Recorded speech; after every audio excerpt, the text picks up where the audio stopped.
저도 20대 남자 분명히 아들이 있습니다.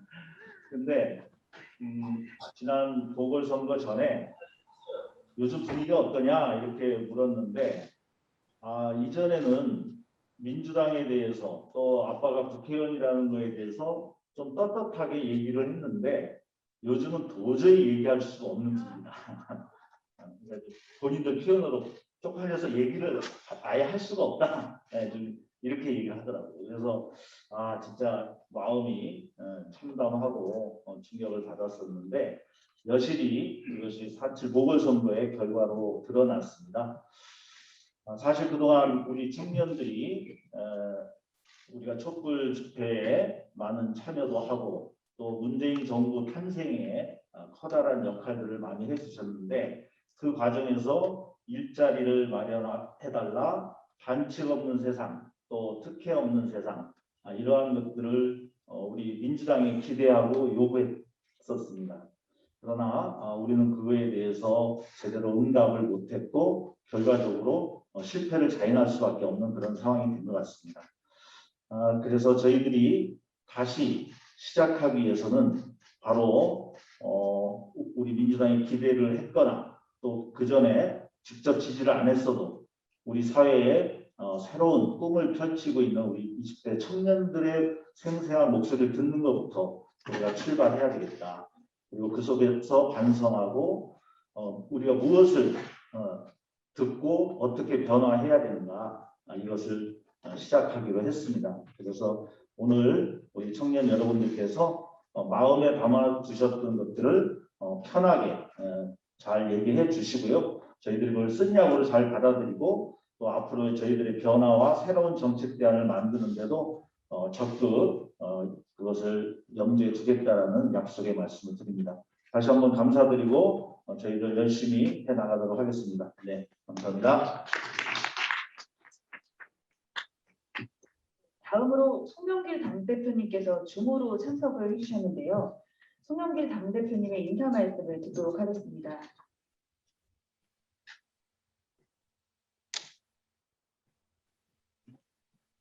안녕하세요. 송영길입니다. 목소리가 들립니까? 네, 반갑습니다. 오늘 이렇게 아침 일찍 우리 민주당 의원님들께서 우리 20, 30대 청년들과 대화를 만들어 주시는 것에 대해서 감사를 드리겠습니다. 우리 고영인 의원님을 비롯한 우리 초선 의원들께서 우리 20대 청년들과 이렇게 소통하는 자리에 저도 가고 싶은데 오늘 제가 봉화마을을 노무현 대통령 참배를 하기 위해 지금 공항에 나와 있습니다. 그래서 이렇게 영상으로 격려의 말씀 드리겠습니다. 저부터도 이렇게 지난 전당대 20, 30대 목소리를 경청하겠다고 약속을 했는데 오늘 우리 고영인 의원님을 비롯한 더민초 우리 초선 의원님들과 격이 없는 소통을 해주시기 바라겠고요. 그 내용 결과를 잘 또 들어보고 저희 여러 가지 저희 민주당의 정책 방향에 반영하도록 하겠습니다. 제가 모든 것을 좀 바꾸고 변화하자. 특히 우리 20, 30대의 이야기를 듣고 그분들의 애로점을 풀어주기 위해서 노력하는 민주당이 되자 이렇게 이야기를 하고 있습니다. 제 아들, 딸도 지금 91년생, 96년생인데 여러 가지 저도 대화를 나누고 있는 것처럼 저희가 민주당의 아빠의 심정으로 여러분들의 아픔에 공감하고 뒷받침하도록 노력하겠습니다. 오늘 격이 없는 토론의 시간이 되길 바라겠습니다. 감사합니다.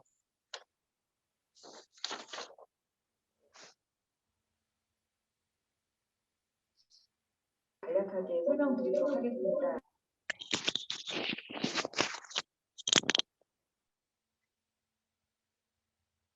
토론자분들은 앞에 계신 20대 청년분들이십니다.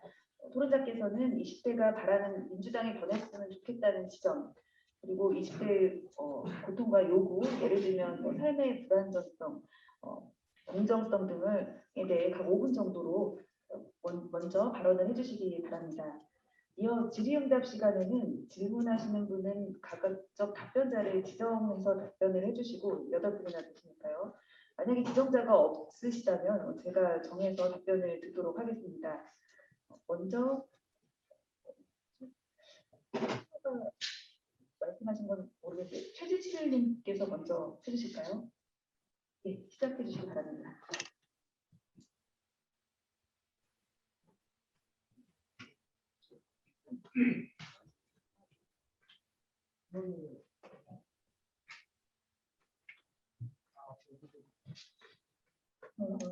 잘 들리시나요? 네.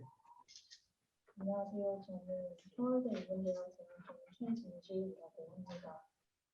저는 젠더 문제에 좀 관심을 가지고 공부를 해왔고 이 자리에 그런 관점을 가지고 좀 말씀을 드리고 싶어서 나오게 되었는데요. 저는 민주당이 청년 정책에 대해서 이야기하고 기조를 세울 때 여성 청년들의 동등한 정치적 주체로서 청년 담론 안에 편입하지 못해왔다고 생각합니다. 보통 청년은 남성으로 형성이 되고 그 상태에서 청년들에 대해서 이야기를 한 뒤에 여성 청년들이 갖는 요구는 여성 문제나 여성 담론을 가지고 이야기할 수 있다고 생각해 온 측면이 있는 것 같습니다. 이런 구조로 이야기를 해오면서 누적된 모습이 최근에 폭발하고 있는 것을 승인하고 저는 생각합니다. 최근 이재명 부지사께서 청년 친구 또 여자 사람 친구와 어떤 자리를 놓고 경쟁하는 존재다라고 말씀을 하신 바가 있는데요. 저는 이 발언이 청년 담론이 이미 이제 남성 청년의 기본적인 청년 존재로 두고 여성은 청년들에게 어떤 문제를 일으키거나 하는 존재로 덧붙이는 식으로 구성되어 온 방식을 보여준다고 생각합니다. 또 몇 년 전에 제가 민주당에서 일하는 어떤 20대 남성 청년분하고 2018년에 불법 촬영 처벌을 요구하는 해외역 시위와 관련해서 이야기를 나눈 적이 있는데 그 시위에 대해서 그렇게 잘 뭔가 분석을 하시기보다는 그냥 극단적인 여성 우월주의자들 시위가 아니냐 이런 식으로 말씀을 하시더라고요. 그래서 온라인 공간이나 디지털 기기 사용에 익숙한 청년 세대가 주도적으로 디지털 성폭력에 대해서 문제를 제기한다는 면에서 이 문제는 청년들의 요구이기도 한 것인데 여성 청년들의 목소리가 이렇게 치부되어 버리는 것이 저는 굉장히 아쉽다고 생각했습니다. 물론 이것이 민주당만의 문제는 아니라고 생각하지만 이런 부분에서 성과를 불문하고 내부적인 쇄신이 없다면 어느 부분에서 미래가 불투명할 것이다라고 저는 말씀드리고 싶습니다. 민주당 내에서 소위 여성 문제라고 하는 것을 거의 담당해온 여성 의원들이 발의한 법안이나 정책들에 대해서 제 주변에서는 평가가 괜찮은 편이었던 것 같습니다. 김선희 의원은 예전에 불법 촬영 문제와 관련해서 바로 카메라 규제 법안을 바로 내시기도 하셨고 그리고 권인숙 의원께서도 내시는 법안도 바로 이제 평가가 괜찮은 편이라고 생각합니다. 최진수님 가까이 크게 온라인에서 안 들린다 그래서 좀 부탁드릴게요. 네. 그렇지만 최근 서울시장 보궐 사태에서 확인하셨듯이 여성들이 겪는 다양한 고통을 해결하기 위한 발전과 쇄신은 여성 의원들에게만 떠맡겨서 해결할 수 있는 것이 절대 아닙니다. 문재인 정부에서 성폭력을 젠더 폭력으로 규정하고 여러 정책들을 그것에 기반해서 펼쳐온 것은 발전이었다고 저는 생각합니다만 여성들이 현실에서 어떤 방식으로 성폭력을 경험하고 어떤 것을 성적인 폭력이라고 느끼는지를 민주당이 속보해서 관련해서 펼친 여러 정책과 발의안들을 적극적으로 반영하고 있는지 또 기본적으로 민주당의 구성원들이 그런 여성 청년들의 목소리를 듣고 근본적으로 쇄신을 하고자 하는지에 대해서 저는 굉장히 회의적입니다. 법안들에 정확히 여성 청년들이 어떤 다양한 크고 작은 폭력을 경험하는지를 전혀 적극 반영하지 않고 여전히 보수적인 틀을 유지하면서 이야기를 하게 되면 여성 청년들은 끊임없이 자신이 실제로 경험하는 폭력은 제도적으로 보호받지 못하는 경험을 할 수밖에 없습니다. 또 여성 의원들이라고 해서 모든 여성 문제에 대해서 전담을 할 수 있는 것이 아니고 또 그런 시스템이어도 안 된다고 생각합니다. 청년들이 제기하는 젠더 문제는 여성들만의 문제가 아니라 모든 성별이 사회에서 자신의 성별로 인해서 어떤 구조 속에서 어떤 방식으로 고통을 받고 있는지 살필 때 근본적인 해결이 가능합니다. 따라서 기성 정치를 할 수 있는 민주당의 역할은 여성과 남성 청년들이 제기할 문제를 청년 문제로 다룰 때 젠더 관점을 더 적극적으로 도입하는 것이고 이것은 여성 의원들만 해도 되는 일은 아닙니다. 대통령님부터 보좌진까지 모든 이들이 자신의 성인지 감지성을 점검해야 비로소 시작할 수 있는 작업입니다. 또 같은 맥락에서 민주당이 최근에 청년 간 젠더 갈등 문제를 다루는 방식에 대해서 말씀드리고 싶습니다. 먼저 이 용어 자체가 현실을 잘 인식하는 데 방해가 되는 측면이 좀 있다고 생각하는데요.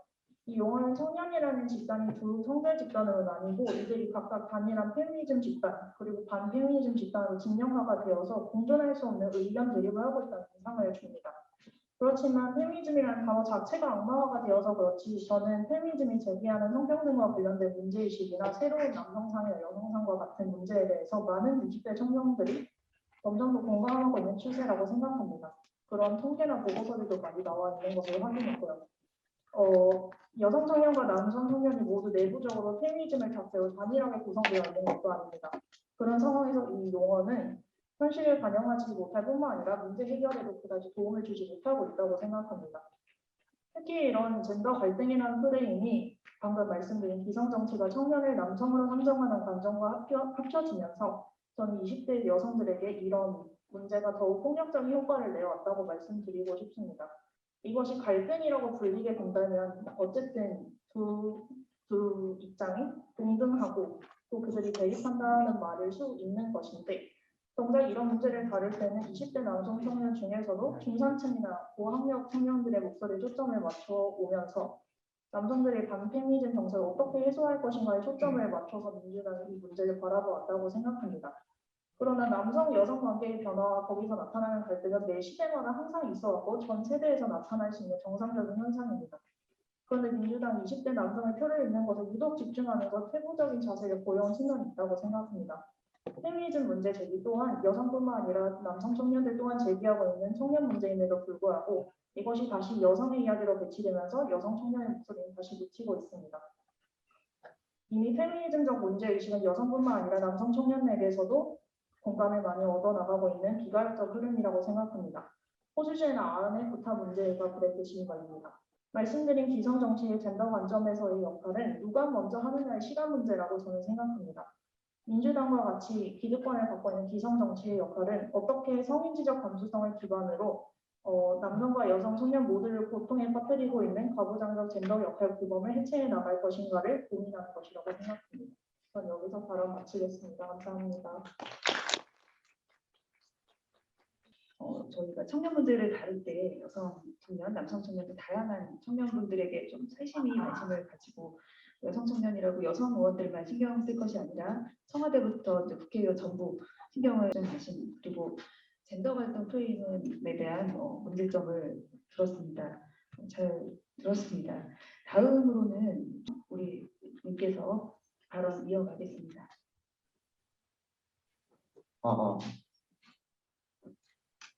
네. 잠시만 죄송해요. 온라인에서 참석하고 계신 의원님들께서는 채팅방에 질의를 신청해 주시면 감사하겠습니다. 감사합니다. 다음으로 말씀 주세요. 네, 저는 그 군가관점 제도를 좀 중심으로 얘기를 시작하고 싶습니다. 저는 이게 일단 군가산점의 담론이 저는 젠더 갈등과 좀 무관하다고 생각하고 그러한 담론에 이제 관심을 가지냐 그러면 이제 그런 쪽에 이제 관심을 가지고 있지 아니죠. 이제 그런 쪽에 이제 무관심한 좀 태도를 가지고 있었지만도 이제 그럼에도 굉장한 피로감을 느낄 정도로 핫한 이슈라고 생각을 합니다. 근데 이렇게 이제 멍들어 있는 사회에 대한 책임은 과연 누구에게 있는가에 대한 물음이 들면서 동시에 이런 사태까지 만들어낸 원인에 대해 좀 분노를 느낀다는 것을 시작을 하고 싶습니다. 군가산점 제도가 위헌 판결을 받고 폐지가 되었습니다. 그럼에도 군가산점 제도에 대한 이슈가 떠오르는 이유는 공직자들이 1년 6개월에서 많게는 2~3개월까지 공부하는 시간에 대한 정당한 보상을 받았는가에 대한 물음이 존재하기 때문일 것입니다. 그러나 현재 지금은 이제 군가산점 제도에 대한 담론은 뭔가 젠더 갈등의 이슈로서 굉장히 소모적으로 사용되고 있다고 생각합니다. 물론 그 군가산점 제도는 이제 젠더 갈등에 있어서 전혀 맞지 않는 이야기라고 생각을 하고 있습니다만 그 군가산점은 뭔가 남성 대 여성 이런 젠더 갈등으로 터지는 것이 아니라 국가를 상대로 해야 된다는 것, 국가, 정치, 정치인들, 정당을 상대해야 한다고 생각하는 게 저는 그렇게 맞다고 생각이 듭니다. 군대는 뭔가 여성만을 지켜주는 것이 아니라 국가 자체를 지키기 위해 존재하는 거기 때문에 그러한 측면으로서 얘기했고요. 그리고 이러한 젠더 갈등으로 번지게 된 것은 저는 일단 군복무에 대해서 국가에 대한 헌신과 시간을 바치는 사람들에게 국가는 그에 맞는 책임을 져야 한다는 것입니다. 그러나 이제 국가는 한사태 갈등 속에서 쭉 빠져 있다고 생각합니다. 이렇게까지 이슈가 된 것은 정치권이 자신의 책임이 아닌 것 마냥 방관했기 때문에 지금 사태가 일어났다고 생각을 하고 있습니다. 문재인 정부에 들어서 상대적으로 이제 많이 오른 월급과 이제 핸드폰의 자율성으로 이제 비교적 나은 병영 생활을 만들었다는 점에서 저는 인정을 하겠습니다. 그러나 이제 아직까지도 상대적일 뿐이지 아직까지도 군대는 굉장히 폐쇄적인 조직이며 이러한 정책들이 군대에서 이제 복무하고 있는 사람들에 대한 합당한 보상이라고 생각하지 않기 때문에 공과선점 반응이 이어지고 있다고 생각합니다. 핸드폰의 뭐 자율성이나 뭐 상대적으로 오른 임금이 그 시간을 살 수 없더라도 그에 비슷한 혹은 맞추려는 노력 자체가 보이지 않기 때문에 저는 분노하는 것이라고 생각을 하는데요. 이러한 분노를 제대로 다스리지 못했기 때문에 결국 이제 젠더 갈등으로 번져 나간 거라고 생각합니다. 민주당은 서울, 부산 참패 이후에 20대 남성들이 돌아버린 표를 찾기 위해서 여러 정책을 내놓고 있는데 저는 이제 뉴스를 찾다 보니까 좀 한 번 더 놀랐는데요. 그 국방유공자 예우에 관한 법률을 발의한다는 기사를 봤습니다. 그것도 이제 민주당에서 말이죠. 이름만 다른 공가산점 제도라고 생각을 합니다. 좀 너무 어리석다는 표현을 쓰고 싶었고요. 그리고 공가산점 제도에 대해 20년 동안 부정적인 입장을 취하고 있었음에도 불구하고 이러한 정책을 내놓았다는 것은 저는 약간 사람들을 표로만 보고 있지 않았나라는 생각이 좀 들었습니다. 현재 이 분노는 남성들의 특혜에 대한 분노가 아닌 공정을 원한다는 점을 아직까지도 민주당은 파악하지 못하고 있다는 점에서 가야 할 길이 멀구나라는 생각을 가지게 되었습니다. 단지 공과단점 변론에 대해서 자신의 이름을 알리는 정치적 목적으로 사용하는 것이 정치에 대한 피로감과 무신감만 더 쌓이게 할 뿐입니다. 서울, 부산 참패는 이제 진정으로 뭔가 이제 민주당이 다른 길을 가야 하기 위해서는 뭔가 공과단점 변론이 왜 이렇게 이슈가 되었는지 그 본질을 살펴보고 그 본질에 맞는 정책을 내놓는 것에 대한 집중이 좀 필요하다고 생각합니다. 네, 그 기본적인 안전망이 민주당이 되었으면 좋겠다는 말로 마치겠습니다. 감사합니다. 네, 감사합니다. 국가에 헌신을 한 국민, 특히 군복무를 한 국민께 아직 합당한 보상을 하겠다는 노력이 그구나 없다라는 말씀을 해주셨고요. 공정의 문제다라고 해주셨습니다. 다음으로는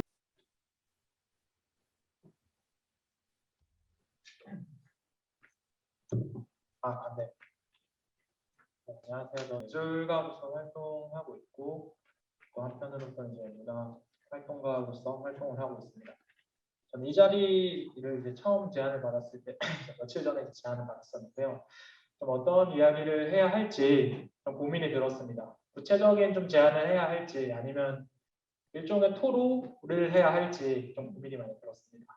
고민 끝에 평소에 하던 좀 활동을 하다 보니까 구체적인 정책 제안을 좀 내려놓고 라이브할 수 있지만 개인으로서의 소회, 울분, 감정 등을 토로하기로 했습니다. 이 자리에서는. 그 이유로는 첫 번째로는 구체적인 정책으로는 해결될 수 없는 일종의 박탈감과 우라감이 정치에 대해서 존재하기 때문인 것 같고요. 둘째로는 구체적인 정책을 제안하고 만드는 것은 이 자리가 아닌 구체적인 테이블에서 더 다듬어져야 할 내용이라는 생각이 좀 들었기 때문입니다. 우리의 많은 일들이 정합성과 논리성이 우선이 됩니다. 그렇기 때문에 통계가 늘 중요한 위치를 차지하겠죠. 한편 개인의 경험은 일반화되기 어려워서 상대적으로 가치를 덜 두는 경향이 있습니다. 그렇지만 저는 오늘 경험에 대한 이야기를 좀 하고 싶은데요. 경험은 공감을 통해서 통찰과 단초를 제공하는 역할을 할 수 있다고 생각을 합니다. 오늘 제 발언이 그러할 수 있었으면 좋겠습니다. 네, 이야기는 제가 가진 세 개의 정체성을 위주로 좀 해보려고 합니다. 세 개의 정체성은 다음과 같습니다. 첫 번째는 이제 사업 실패자의 자녀이자 청년으로서고요. 둘째로는 예술가의 길을 가고 싶은 사람이고, 셋째로는 진보 정치의 지지자입니다. 각각의 이야기들을 좀 하기 전에 관통하는 주제로서 이야기하고 싶은 것은 좀 슬프긴 하지만 미래가 희망이 보이지 않고 계획할 수가 없다. 더 나아가기 위해서가 아니라 제자리를 지키기 위해서 좀 발버둥 쳐야 하는 것 같다. 라는 말입니다. 시작해 보겠습니다. 첫 번째, 사업 실패자의 자녀이자 청년입니다. 저는 삼형제의 장남입니다. 저희 집은 제가 막 성인이 될 무렵에 부모님이 사업이 실패하고 가정의 불화가 찾아왔습니다. 부모님의 사업이 기울면서 저는 성인이 되자마자 빚을 냈습니다. 그 시기에는 부모님을 도와야 한다는 일종의 도덕심이 있었던 것 같아요. 그래서 제가 낼 수 있는 대출을 모두 동원해서 그 시기 때 부모님께 드렸습니다. 사실 얼마 안 됐죠. 성인이 받을 수 있는 대출이 얼마나 됐겠습니까? 제가 낼 수 있는 대출을 다 드렸는데 부모님의 사업에 재기에 실패하자 저는 20대 초반에 신용불량자가 되었습니다. 그래도 저는 대학에 진학한 터여서 장학금 등으로 학업을 마칠 수는 있었습니다. 그렇지만 둘째는 대학을 가는 걸 포기했고요. 셋째는 집안의 상황을 고려해서 자신의 꿈을 바꾸었습니다. 저의 20대는 서글펐던 기억들로 가득합니다. 저 이제 만으로는 28세, 한국 나이로는 30살이거든요. 딱 여기 걸려서 참여할 수 있었던 것 같은데 대학을 다니기 위해서 했던 수많은 알바들과 친구들과의 비교해서 오는 박탈감, 망가진 가정으로서 어디로 해서도 위로받을 수 없는 고립감들이 저희 20대를 가득 채웠습니다. 그 중에서 가장 비참하고 슬펐던 것은 둘째 동생이 자신의 처지를 비관하면서 스스로 생을 마감한 거였습니다. 대학 축제에 놀러와서 대학 후배이 부럽다고 이제 대학생이 된 친구들과 이야기가 통하는 게 없다라고 얘기했던 동생이었는데요. 그러면서도 자기는 나중에 돈을 많이 벌어서 대학에 가고 싶고 나도 형처럼 예술을 하고 싶다라고 말했던 동생이었습니다. 그런 동생은 23살의 나이에 자기 스스로 생을 마감했습니다. 부모님의 계급과 관련 없이 청년들이 스스로의 꿈을 펼칠 수 있는 기회가 있었다면 어느 정도는 펼칠 수 있겠죠. 그렇지만 그걸 실질적으로 뒷받침할 수 있는 제도가 있었다면 그런 제도와 기회가 있었다면 제 동생은 그런 선택을 하지 않아도 됐을까? 저는 참 원망스러웠습니다. 두 번째로는 예술가의 길을 가고 싶은 사람입니다. 여기서 좀 밑밥을 좀 깔면 각자의 가치관이 다르겠지만 저는 결혼도 하고 싶고 가능하다면 아이도 낳고 싶습니다. 물론 그렇지 않은 가치관도 존중을 합니다. 그런데 얼마 전에 헤어진 여자친구가 저한테 말했습니다. 너랑 계속 만나도 답이 없을 것 같아. 전 물었죠. 왜? 라고 얘기했는데 넌 예술하잖아 라고 얘기를 했습니다. 그래서 생각이 들었습니다. 예술을 할 경우에 어떻게 보면 기본적인 것조차 포기할 수 있겠다. 그래서 제가 이 예술인을 대표해서 서 있지만 제가 이 자리에 예술인을 대표해서 서 있다라고 생각을 하지만 최근에도 저는 예술을 그만둘 것인가를 고민하고 있습니다. 사실 진로를 결정할 무렵부터 저는 예술을 하는 삶이 쉽지는 않을 거라고 생각을 했습니다. 그런데 실제로는 더 어렵더라고요. 그리고 메울 수 없는 것 같은 격차가 저는 존재했습니다. 대학을 다니면서. 제가 졸업전시 때의 이야기를 들려드리고 싶습니다. 졸업전시에는 미술대학 졸업전시에는 친인척 주변 지인들이 화환을 보내는 문화가 있습니다. 저는 그래도 나름대로 유명한 미술대학을 나왔는데요. 그래서 그런지 좀 유명하고 훌륭한 부모님을 둔 분들이 좀 많았어요. 친구 중에. 그래서 졸업 전까지는 그냥 친구들이라고 생각을 했었는데 졸업을 하는 시기부터 갈리더라고요. 그 화환들의 친구들의 이름에는 당 대표님에서 온 화환, 그리고 부장검사님의 화환, 그리고 어디 병원장의 화환, 유명한 기업 대표의 화환들이 있었습니다. 대학을 다닐 땐 그저 친구들이라고 생각을 했었는데 졸업을 할 때는 살고 있던 세상이 달랐음을 실감했습니다. 그리고 졸업 이후 몇 년이 지난 지금 친구들을 돌려봅니다. 그런 화환을 받은 친구들은 작업에만 몰두하거나 학업을 이어가면서 자신의 커리어를 쌓아나가지만 그렇지 못한 친구들은 저와 같은 친구들이죠. 학원, 벽화, 알바 등을 하면서 근근히 생계를 유지하면서 작업을 하고 있습니다. 문화예술계에 대한 지원이 많습니다. 공공의 지원은 누구에게나 열려있지만 이런 격차 속에서 자신이 하고 싶은 것을 부모님의 재력을 바탕으로 할 수 있는 친구들과 자신이 살 집과 작업실의 월세를 걱정하면서 고민해야 되는 사람들과의 격차는 오늘도 벌어집니다. 그리고 이 격차에 대해서 고민하는 정책이나 제도는 그다지 존재하지 않는 것 같습니다. 또한 공공의 지원이 예술을 연번케 하는 방안이 된다고 할지라도 1년에 지원서를 그 공공지원을 받기 위해서 3, 4개, 많게는 10개씩 쓰면서 마음을 졸이면서 3, 4월까지 선정을 기다리고 선정되지 않으면 1년의 계획을 완전히 다시 세워서 1년을 다시 보내고 다음 연도에 이런 삶을 다시 살아야 합니다. 지원을 받는다고 할지라도 예술에 대한 지원은 창업에 대한 지원보다 훨씬 더 까다로운 조건들이 있습니다. 창업이나 다른 지원의 경우에는 단체의 기업이나 담당 실무자가 있는 반면에 예술인은 혼자 프리랜싱 활동을 하면서 기획도 하고 실행도 하고 정산도 직접 처리해야 합니다. 그렇지만 정산의 수준은 기업이나 단체와 마찬가지 역할을 해서 이에 대한 예술인들에 대한 불만이 많습니다. 적은 지원금, 아까 말씀드려서 창업보다 적은 지원금이라고 말씀드렸는데요. 적은 지원금의 경우에는 재정을 다루는 입장에서는 예술은 소모성인 반면에 창업은 부를 재창출할 수 있기 때문인 것 같기도 합니다. 그러한 한편으로는 예술인으로서 말씀드리면 이는 문화와 예술에 대한 가치 절하로도 저는 보입니다. 종합하자면 저는 이렇게 사는 삶이 인간으로서 행복한 삶이라는 생각이 들지 않습니다. 미치지 않고서야 빨리 더 나이가 들기 전에 스스로의 가치가 떨어지기 전에 다른 직장을 가지는 것이 더 행복한 삶을 아니면 적어도 인간다운 삶을 사는 게 아닐까 생각을 해봅니다. 근데 그러면 끝까지 남는 사람은 누굴까요? 이 예술계에서. 저는 앞선 화환의 주인공들이지 않을까 생각을 합니다. 어디 병원장님, 검사장님, 정치인분들에게 받은 그분들요. 근데 이것이 공정한지 정의로운지 모르겠습니다. 마지막으로는 진보 정치의 지지자입니다.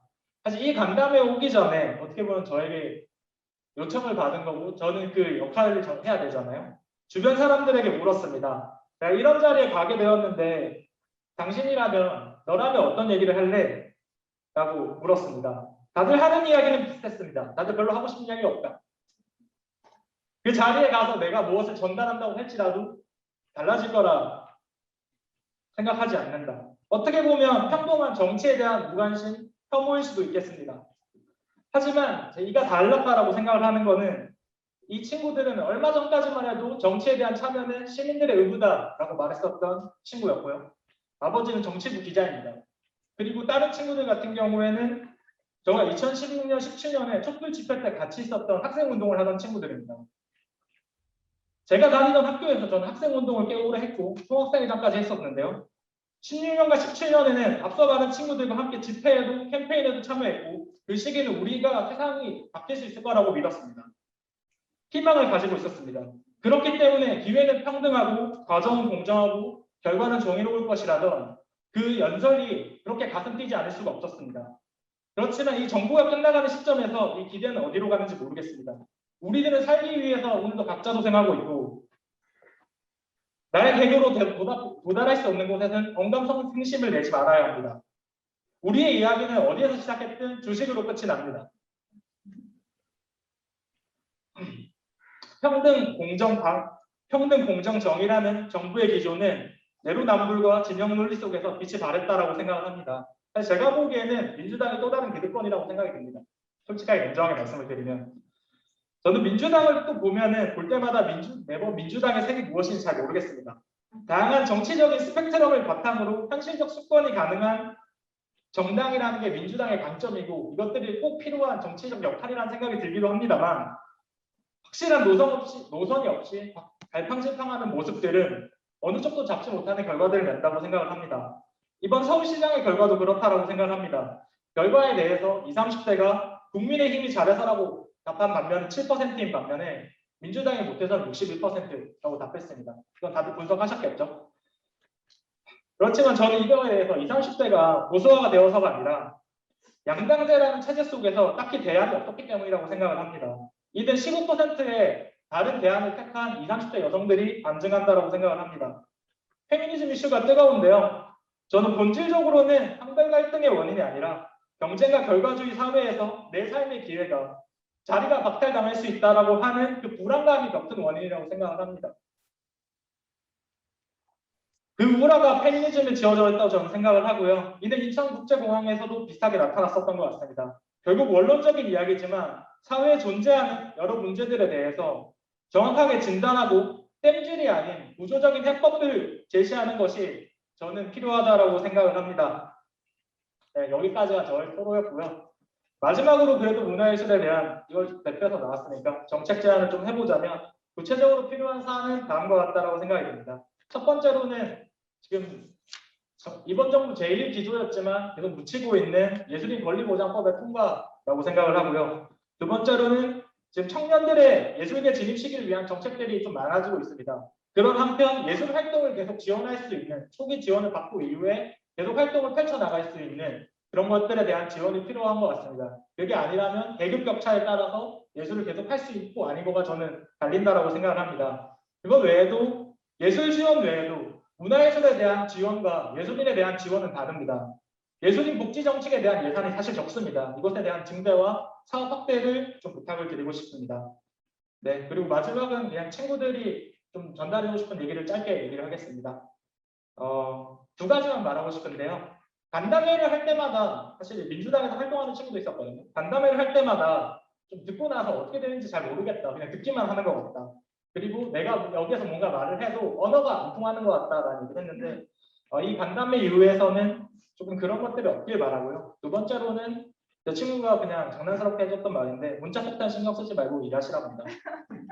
네, 저는 발표 여기까지 하도록 하겠습니다. 감사합니다. 네, 감사합니다. 미래가 희망이 보이지 않는다고 말씀하셨고 이에 대해서 정치가 전혀 해결을 못하고 있다고 말씀하셨고 인정합니다. 많이 정치에 대해서 실망을 하셨을 텐데요. 오늘 이렇게 민주당에 그리고 정치인 앞에서 목소리를 내주신 참석해주신 청년분들께 진심으로 감사의 말씀드립니다. 참고로 오늘 토론자로 참석해주신 청년분들은 여러 많은 분들께 추천을 받았고요. 그리고 국회나 민주당 관련 활동하시는 분들을 모두 제외하고 모셨습니다. 좀 참고하시기 바랍니다. 네, 말씀 청해 듣도록 하겠습니다.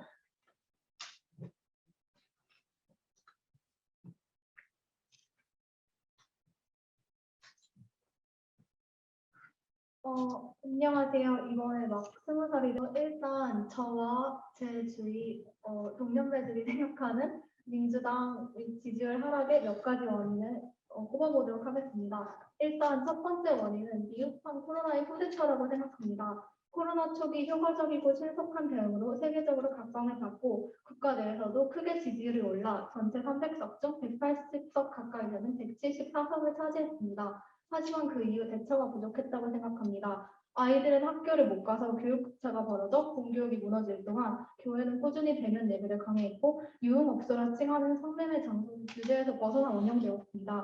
인구의 20%인 개신교 인구를 정책에서 고려하지 않을 수는 없지만 학교조차 못 나가는 상황에서 교회 예배를 허락한 이유는 무엇인가요?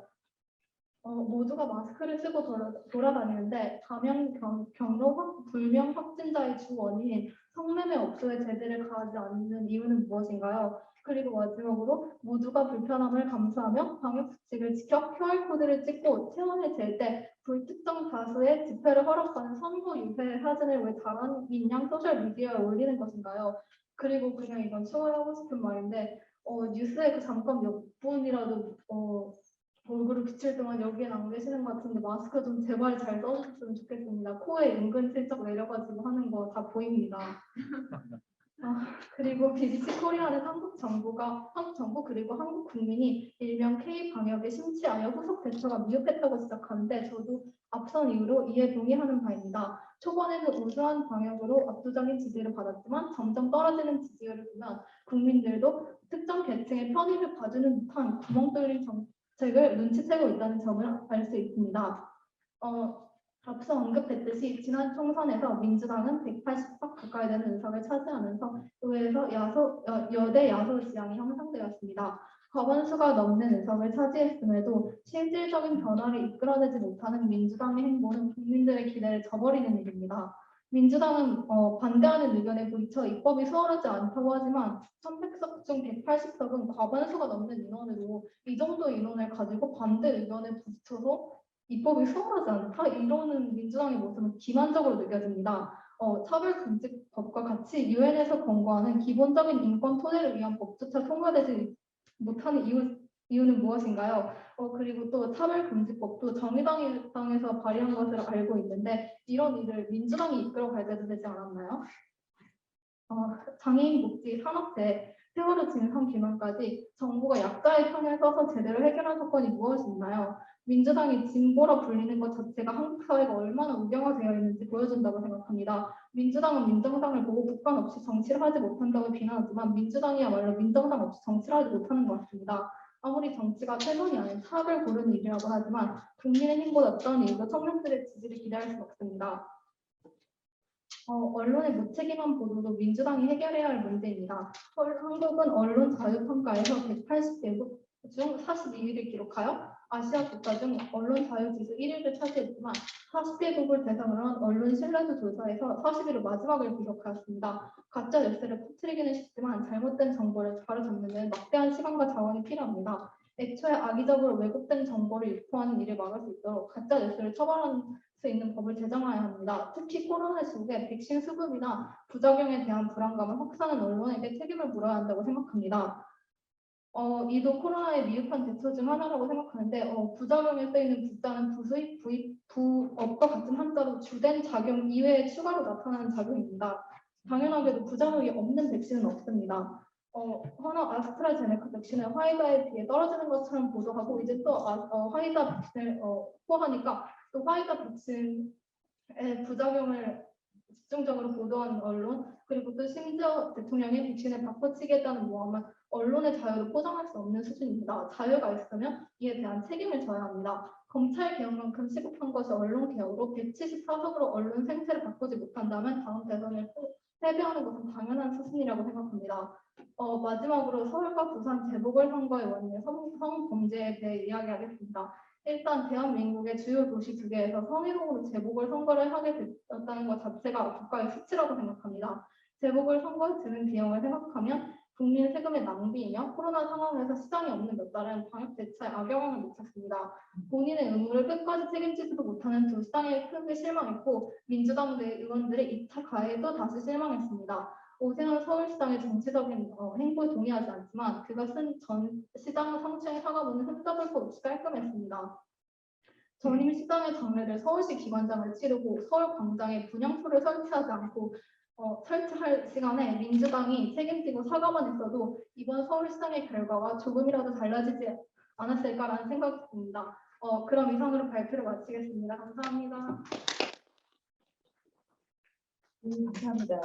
180석 의석에도 입법에 소홀했던 민주당의 기만적이다라고 하셨습니다.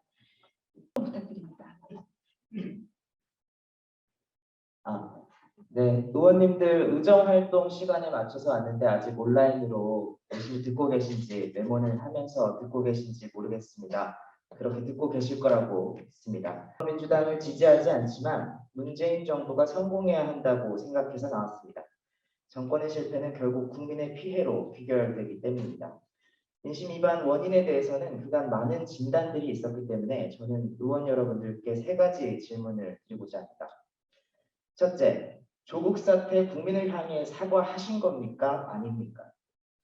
선거 패배 직후 2030 초선 의원 5명은 입장문을 내고 국민들께서 사과를 요구하면 사과할 용의도 있다고 하셨습니다. 국민이 묻습니다. 엎드려 절받듯 받는 것이 사과입니까? 그런데 이를 두고도 당원 게시판에 비난이 쏟아졌다고 합니다. 그러자 더민초 의원 여러분들도 회의에서 조국 사태를 논의하시지도 않았습니다. 조국 사태 반성에 후퇴하고 있는 것 아니냐는 지적에 대해서는 답변을 하는 게 옳지 않다고 했습니다. 나도 국민도 조국에게 속았다. 문제가 있다고 생각했지만 검찰 개혁이라는 당면 과제에 매달렸고 강성 지지층에 휘둘려 의혹을 외면했다. 1심 판결 때라도 고백해야 했지만 자기 부정이 부끄러워 숨었다. 2030과 국민들께 송구하다. 이 짧은 4줄의 사과문이 그렇게 어렵습니까? 요즘 송영길 대표님께서도 자녀분들을 통해서 2030 민심을 들으시던데요.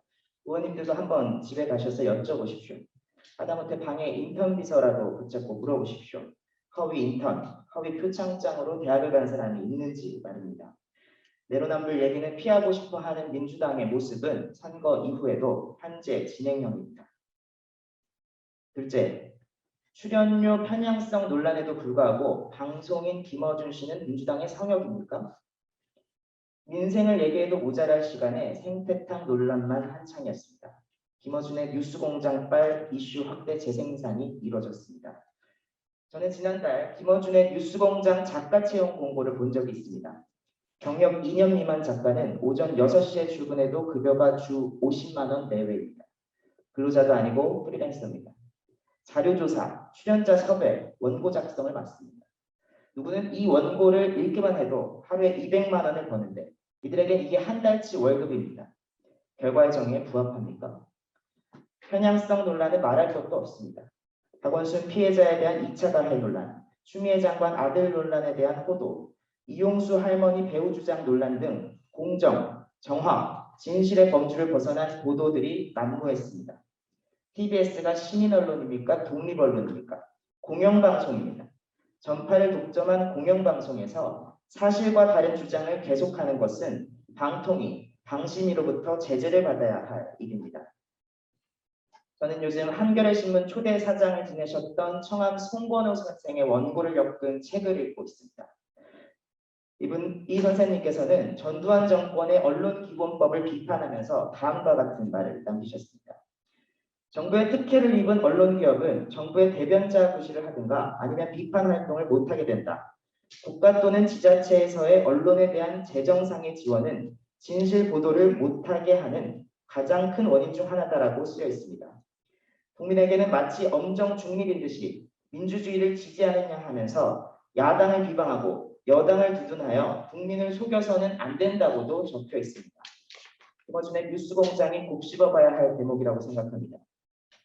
민주당이 요즘 언론개혁을 부르짖습니다. 부수를 조작해서 광고비를 과다하게 책정받는 일 없어야 합니다. 동의합니다. 하지만 특정 언론의 정부 광고비를 몰아주거나 공영방송 지배구조 개선을 하지 않아서 친정부 방송을 기대하는 것도 안 됩니다. 그런데 16년 야당 시절 민주당이 발의했던 방송법 개정안, 공정방송 실현법이라고 부르셨죠. 정권을 잡으니까 어떻게 됐습니까? 그것을 줄곧 미뤄오다가 이제 와서 어떤 언론개혁을 하겠다는 것인지 도저히 가늠하기 어렵습니다. 언론의 독립성을 훼손할 수도 있는 공영 포털, 미디어 바우처, 포털 알고리즘 얘기가 난무합니다. 그런 점에서 저는 민주당의 언론개혁이 언론 민주화가 아니라 민주언론 특혜법에 그치지 않을까 심히 우려하고 있습니다. 언론이 바로 서야 나라가 바로 설 수 있습니다. 민주당이 향후 야당이 되더라도 수긍할 수 있는 개혁이라야 진정한 개혁일 것입니다. 셋째, 채용비리 국정조사, 청와대 일자리 상황판은 어디로 갔습니까? 오늘 이 자리를 마치는 대로 저는 이력서를 넣으러 갑니다. 정규직 채용인지 알았더니 8주짜리 인턴십 과정이 끼어 있습니다. 인턴십 이후에 또 한 번 임원 면접을 봐야 정규직 여부가 결정됩니다. 희망 고문입니다. 이 회사에서 떨어지면 이 인턴십 경력을 어떻게 다른 회사 이력서에 쓸 수 있겠습니까? 이력에도 도움이 안 됩니다. 이게 현재 청년 채용의 실태입니다. 그런데도 갈 곳이 없습니다. 공고가 안 뜹니다. 수십조의 일자리 예산을 쏘아부었는데도 왜 이런 상황이 됐습니까? 코로나 이전에도 이랬습니다. 주 52시간이 되면 노동시간이 감축된 만큼 일자리가 많아질 줄 알았습니다. 최저임금이 오르면 월급도 많이 오를 줄 알았습니다. 그런데 기대 이하입니다. 서울교통공사, 인천국제공항공사 등 내부 정보를 사전에 입수한 이들이 정규직에 부당하게 편승했다는 사실만 확인되고 있습니다. 채용비리를 없애겠다. 박근혜 정부보다 질 좋은 일자리를 많이 만들겠다던 대통령님은 어디 계십니까? 채용비리 국정조사는 20대 국회에서 유야무야됐고 일자리 상황파는 행방이 묘연합니다. 지난주 저는 소득주도 성장 TV가 개최한 토론회에 참석해 놀라운 주장을 들었습니다. 최저임금을 위원회가 아니라 국가가 결정해야 한다는 얘기였습니다.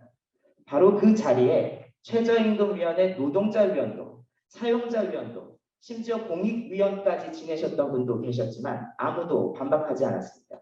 모두 정부 눈치만 살피고 있습니다. 이제 국회가 청년 일자리 확대를 위한 논의의 장을 주도하고 정부가 뒤따르도록 해야 합니다. 한 말씀만 더 드리고 마무리하겠습니다. 어떻게 니들이 국민의힘을 찍냐는 민주당의 오만에 20대는 누적된 분노를 분출하고자 보란듯이 반대로 갔습니다. 얼마든지 배를 옮겨 탈 수 있다는 점을 분명히 했습니다. 민주당은 개혁의 주체일 수도 있지만 개혁이 대상이 될 수도 있다는 겁니다. 이미 민주당은 사회 주류이고 기득권이 됐기 때문입니다. 위선적 기득권은 얼마든지 심판할 수 있습니다. 불공정의 대명사가 권력이 되지 않아야 희망이 있고 언론이 바로 서야 나라가 바로 섭니다. 당세신과 20대 민심 반영을 위해 초선 의원 여러분들께서 주도적으로 나서 주십시오. 의원님 여러분들이야말로 하얀 도화지라고 생각합니다. 하얀 도화지처럼 많은 얘기를 수용하시고 이를 통해 수립한 대책을 하루빨리 실천해 주십시오. 그리고 그 과정에서 필요하다면 청와대도 대통령도 비판할 수 있어야 합니다. 그것이 행정부를 견제하는 입법부가 해야 할 본연의 역할이라고 생각합니다. 경청해 주셔서 감사합니다. 네, 감사합니다. 20대 누적된 분노에 대해서 공정의 문제, 언론 편향성, 일자리 문제를 지적하셨습니다. 의원님들이 나중에 말씀해 주시면 고맙겠습니다. 다음으로는 안녕하세요. 저는 청년 아르바이트 노동자들이 처해 있는 열악한 현실과 그에 따른 좀 필요한 정책들에 대한 얘기를 해보려고 나왔는데요. 2021년 통계청 고용동향에 따르면 36시간 미만 취업자, 흔히 시간제 노동자 혹은 아르바이트 노동자라고 불리는 노동자들의 수가 588만 6천 명에 달했다고 합니다. 1년 전보다 16.6%인 83만 6천 명이 증가했다고 하는데요. 단시간 근로자 수는 계속해서 늘고 있는 현황이에요. 사회 첫발을 내딛는 청년 노동자들에게 어느 정도 기간까지는 잠시 동안 거쳐갈 수 있는 그런 임시적인 일자리로 생각되었던 단시간 노동, 아르바이트 노동이 더 이상 그 위치에 머물러 있지 않은 게 지금의 현황이라고 생각합니다. 직업과 아르바이트의 경계가 희미해지고 삶의 비중에 노동이 차지하는 비중이 점점 늘어난다고 생각하는데요. 노동이라고 하는 그 자체만으로도 귀중한 가치를 지니는 것이 어떻게 노동을 하는 사람, 노동자에게까지는 다 닿지 않는 현실이 지금이라고 생각합니다. 노동은 그 자체로 가치의 귀중함을 지니고 그에 따라서 대가를 지불해야 하는 형식으로 지급이 되어야 한다고 생각하는데 지금 우리 사회는 좀 반대로 순서가 되어 있는 것 같아요. 노동에 따라서 여전히 직업의 귀천을 나누고 그에 따른 대가를 미리 지불을 해서 그에 맞는 노동의 가치를 네가 할 수 있는 만큼 쥐어짜내서 대가만큼 일해라 라고 하는 게 지금의 현실이라고 생각을 하는데 좀 상당히 참담하지 않을 수 없습니다. 네, 이런 현상 속에서 좀 청년 노동자들은 여전히 근로기준법이라고 하는 법의 구멍 아래, 사각지대 아래에서 피해를 입고 있는 현실이 너무 많다고 생각을 하고 지금의 코로나 시국에서는 더욱더 그런 문제들이 심화되고 있다고 생각합니다. 지난 4차 재난지원금 이제 선별 과정에서도 사각지대에 처한 현장 노동자들에게까지 4차 재난지원금이 다 닿지 않는 현실에 대한 문제를 여러 곳에서 지적한 바 있는데요. 유례없는 재난으로 인해서 모두가 생활에 어려움에 처한 지금 재난지원금을 받을 수 있는 사람과 없는 사람을 구분짓고 그 가치와 자격을 끊임없이 스스로 증명하게 하는 현실은 너무 참혹하고 가혹한 현실이 아니었나라고 생각하고 있습니다. 그 부분에 대해서 좀 꼭 생각해 주셨으면 좋겠고 더불어서 제가 일하고 있는 아르바이트 노동 현장에서 얘기를 좀 해드리려고 하는데요. 제가 아르바이트를 엄청 다양하게 많이 해봤는데 최근에는 유명한 패스트푸드점에서 아르바이트를 하고 있습니다. 거기 일하는 동료들은 대부분 다른 본업이 따로 있거나 혹은 일하고 있는 매장에서 일을 하는 것이 자신의 본업인 경우도 있는데요. 저랑 동갑내기인 배달 노동자죠. 라이더 동료는 아직 대학을 다니고 있고 졸업하면 전공을 살려서 취업을 할 계획을 가지고 있습니다. 주말에 함께 일하는 선배 동료는 일을 하면서 동시에 공무원 시험을 준비를 하고 있기도 하고요. 배우를 꿈꾸면서 연기 훈련과 일을 병행하는 동료도 있습니다. 여러 가지 일을 병행하기도 하지만 결코 그렇다고 해서 자신이 일하고 있는 아르바이트 노동 현장에서 일을 대충 하거나 성의 없게 일을 대하는 사람은 아무도 없습니다. 자기의 자리에서 모두가 최선을 다하고 어려운 노동 현실이지만 누군가를 탓하기보다는 내가 조금 더 땀 흘려 일해서 옆에 있는 동료를 배려하고 함께 잘해나가야겠다라는 마음가짐으로 하루하루를 살아가고 있는 게 지금 우리 사회 노동자들의 위대함이라고 생각하고 있습니다. 그럼에도 불구하고 여러 가지 지켜지지 않는 공기법의 구멍들 여전히 심각하다고 생각을 하고요.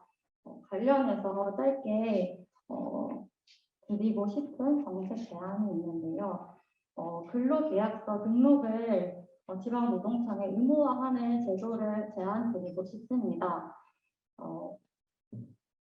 아르바이트 경험자들을 대상으로 실시한 설문조사 결과에 따르면 아르바이트 노동자 5명 중 1명꼴로 근로계약서를 쓰지 않아 피해본 경험이 있다라고 대답을 했다라고 합니다.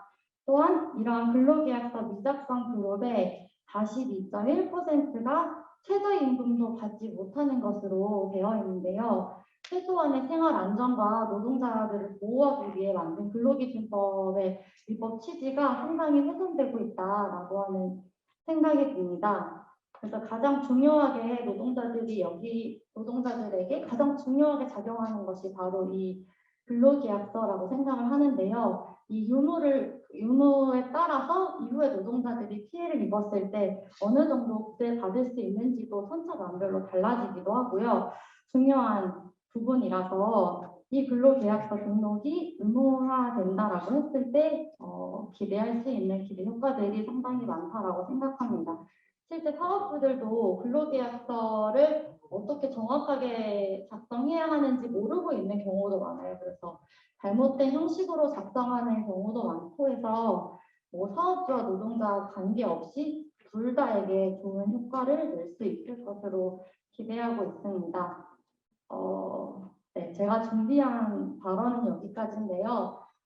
이번 보궐선거의 결과가 국민들의 심판이라고 생각합니다. 마지막 경고라고도 생각하고요.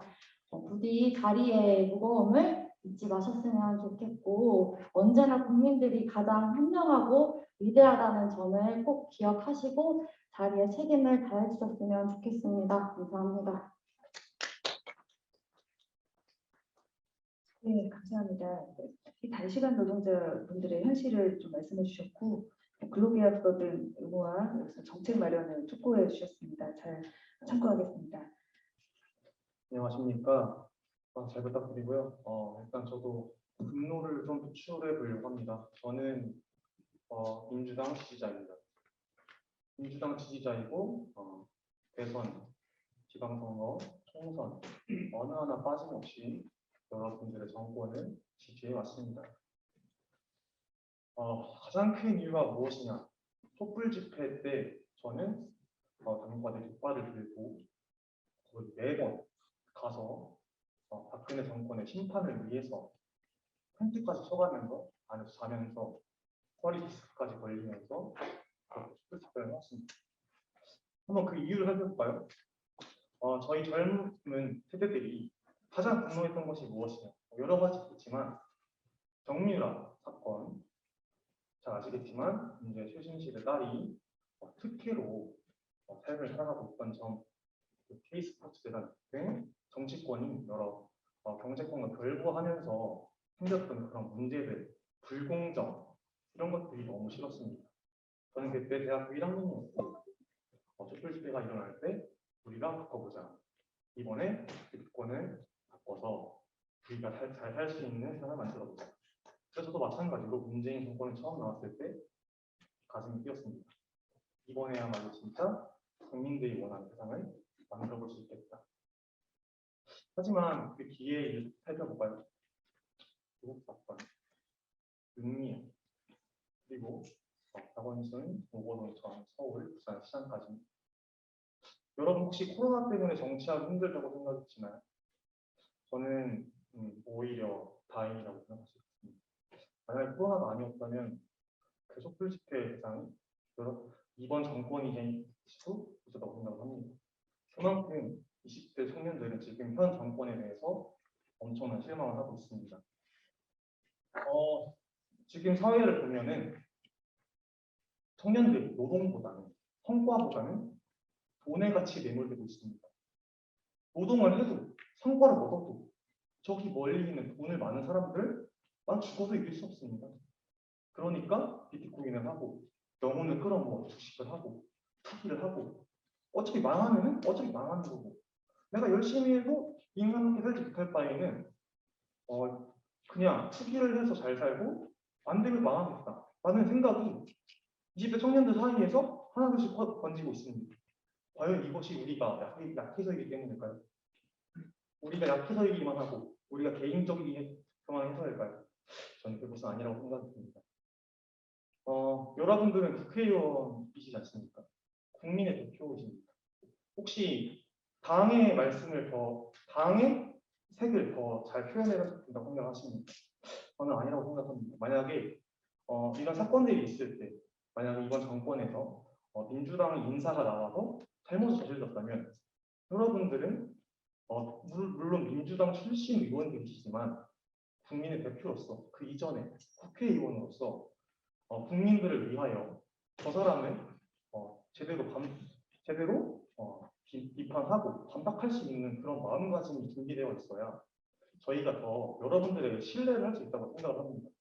저는 그래서 가장 큰 문제가 무엇이냐 생각하면 여러분들이 국민들에 대하여 신뢰를 주지 못하고 이 말씀을 가장 드리고 싶고요.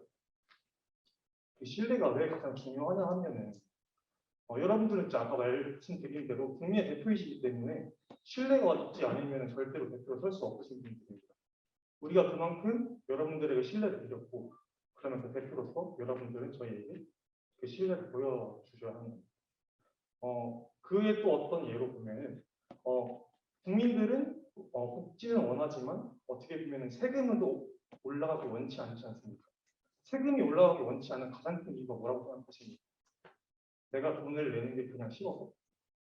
그건 아니라고 생각합니다. 돈을 냈는데 그게 복지를 위해 들어가는 게 아니라 윗사람들의 배를 불리기 위해 들어가는 것 같아요. 전혀 그러니까 세금 낼 마음이 사라지는 겁니다. 청년들도 마찬가지고 이거는 전 국민들 공감할 만한 내용이고 저는 민주당은 다를 줄 알았습니다. 국민의힘과 전 새누리당과는 여러분들이 다를 줄 알았습니다.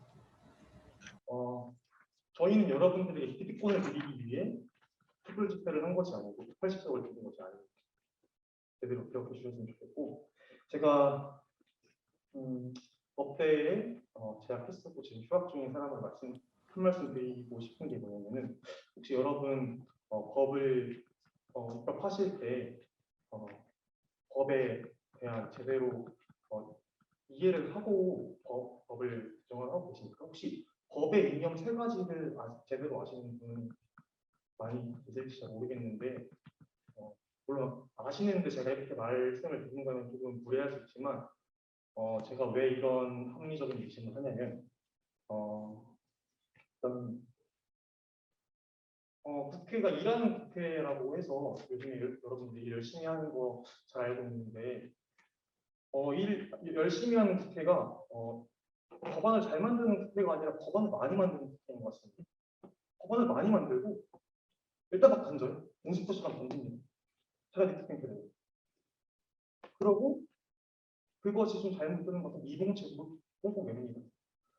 여러분들 법의 이념 가장 중요한 것은 정의, 한목적성, 그리고 법적 안정성입니다. 여러분들 법적 안정성을 너무 무시하시면은 국민들은 그거에 대한 신뢰를 두고 있습니다.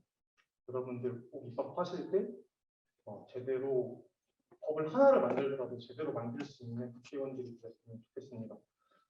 제가 너무 여러분들께 무리하게 말씀을 드린 건 아닌지 모르겠지만 쓴소리 경청이라고 하셨고 저는 그에 맞게 20대로서 느끼는 또 20대 앞으로 법을 배우는 사람으로서 느끼는 제대로 된 쓴소리를 드리고 싶어서 그래야 할 수 있지만 이렇게 말씀드립니다. 혹시 무리하게 들으셨다면 죄송하고 여러분들께 또 이런 자리를 만들어 주신 것만으로도 충분히 여러분들이 훨씬 더 좋은 사회를 만들 수 있을 것 같아서 좀 감사드리고요.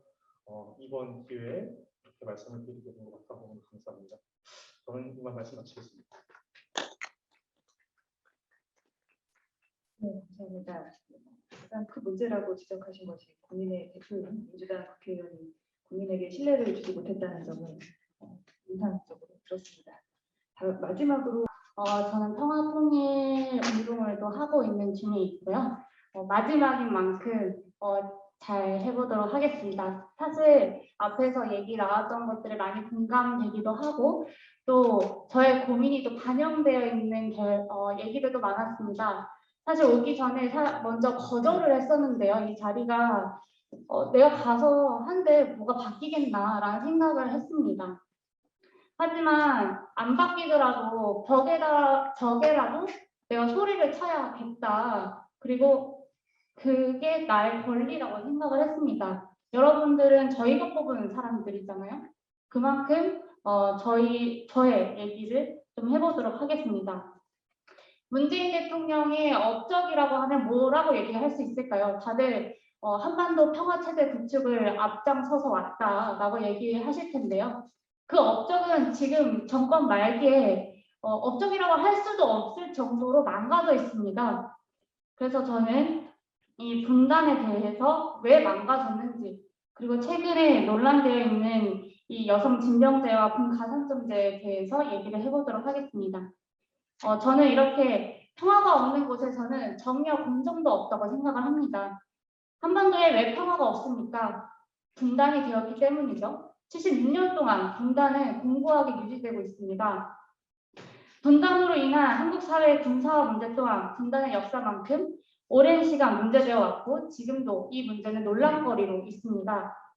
박용진 의원의 남녀 의무 군사훈련제 도입 주장, 전용기, 김남국 의원의 사실상 군 가산점제 재도입 주장, 김병기 의원의 주택 청약에서의 군필자 가산점 부여 주장, 이러한 일련의 징병과 관련된 더민주당 의원들의 주장을 들으면서 저는 매우 실망하지 않을 수 없었습니다.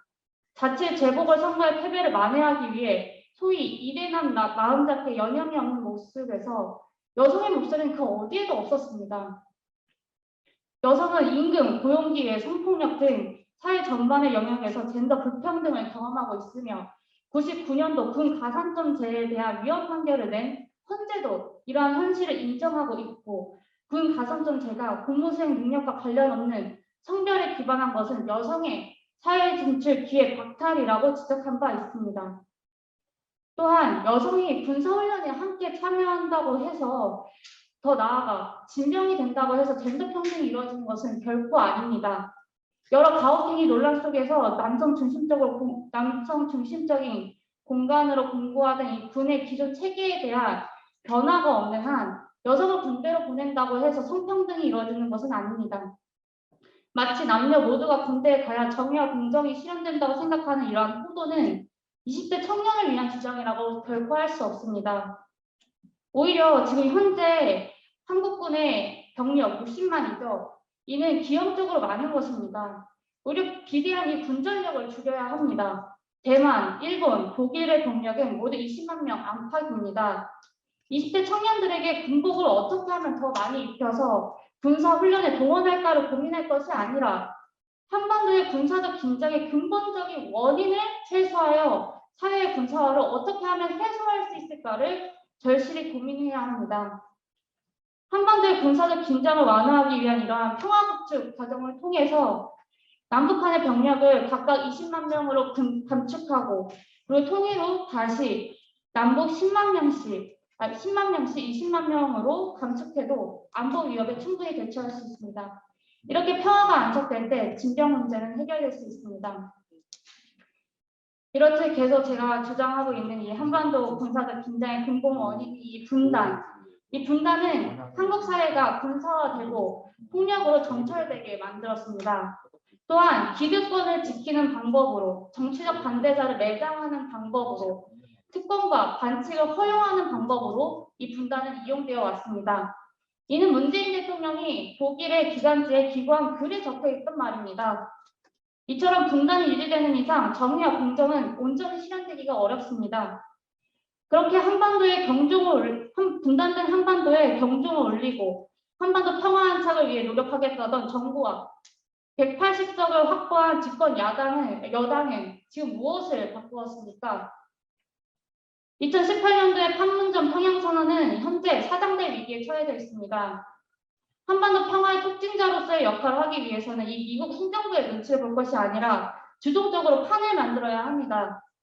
현재 북미 관계가 매우 안 좋죠? 다시 대결과 긴장 상태로 빠져들고 있습니다. 이럴 때 문재인 대통령과 집권 여당은 가만히 있을 것이 아니라 이를 해소하기 위해 적극적인 행동에 나서야 합니다. 뭘 해야 될까요? 바로 남북관계 개선입니다. 이건 이미 남북 간에 약속한 판문점 평양선언에 적혀 있습니다. 판문점 선언 1항에는 남북철도와 도로 연결을 명시하고 있고 평양선언 2항에도 남북철도 도로 연결 및 개성공단 그리고 금강산 관광 사업 정상화를 약속하고 있습니다. 더민주당은 집권 여당으로서 이 선언이 사장되지 않고 실현될 수 있도록 책임과 의무가 있습니다. 하지만 미국의 대북 제재 승인하에 가겠다는 기조를 펼치며 이를 이해하고 있지 않은 문재인 정부에 대해 어떠한 쓴소리도 내지 않고 있습니다. 그 결과 한반도는 지금 어떻습니까? 다시 대결의 장으로 되돌아갈 위기에 처해져 있습니다. 이를 막고 한반도 평화를 촉진하기 위해서는 국회의 노력이 필요합니다. 미국의 방해로 막힌 이 남북철도 연결을 촉구하는 결의안과 대북 제재 해제를 위한 결의안을 촉구하여 국회가 채택되도록 해야 합니다. 문재인 정부의 손에 맡긴다고 변화되는 것은 없습니다. 지난 과거가 이를 이미 증명해두고 있지 않습니까?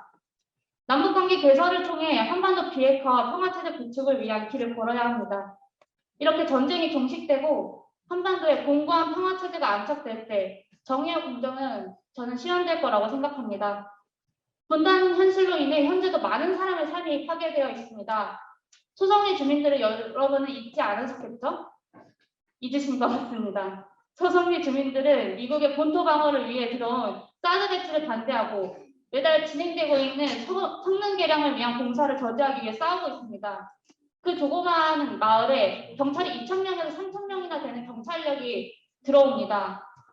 주민들을 강제로 진압하는 그 현장에는 정의와 공정이라는 말 자체도 사치스럽습니다. 심지어 분단을 이용하여 들어온 사드의 운영비가 일부가 이 방위비 분담금으로 충당되었다고 합니다.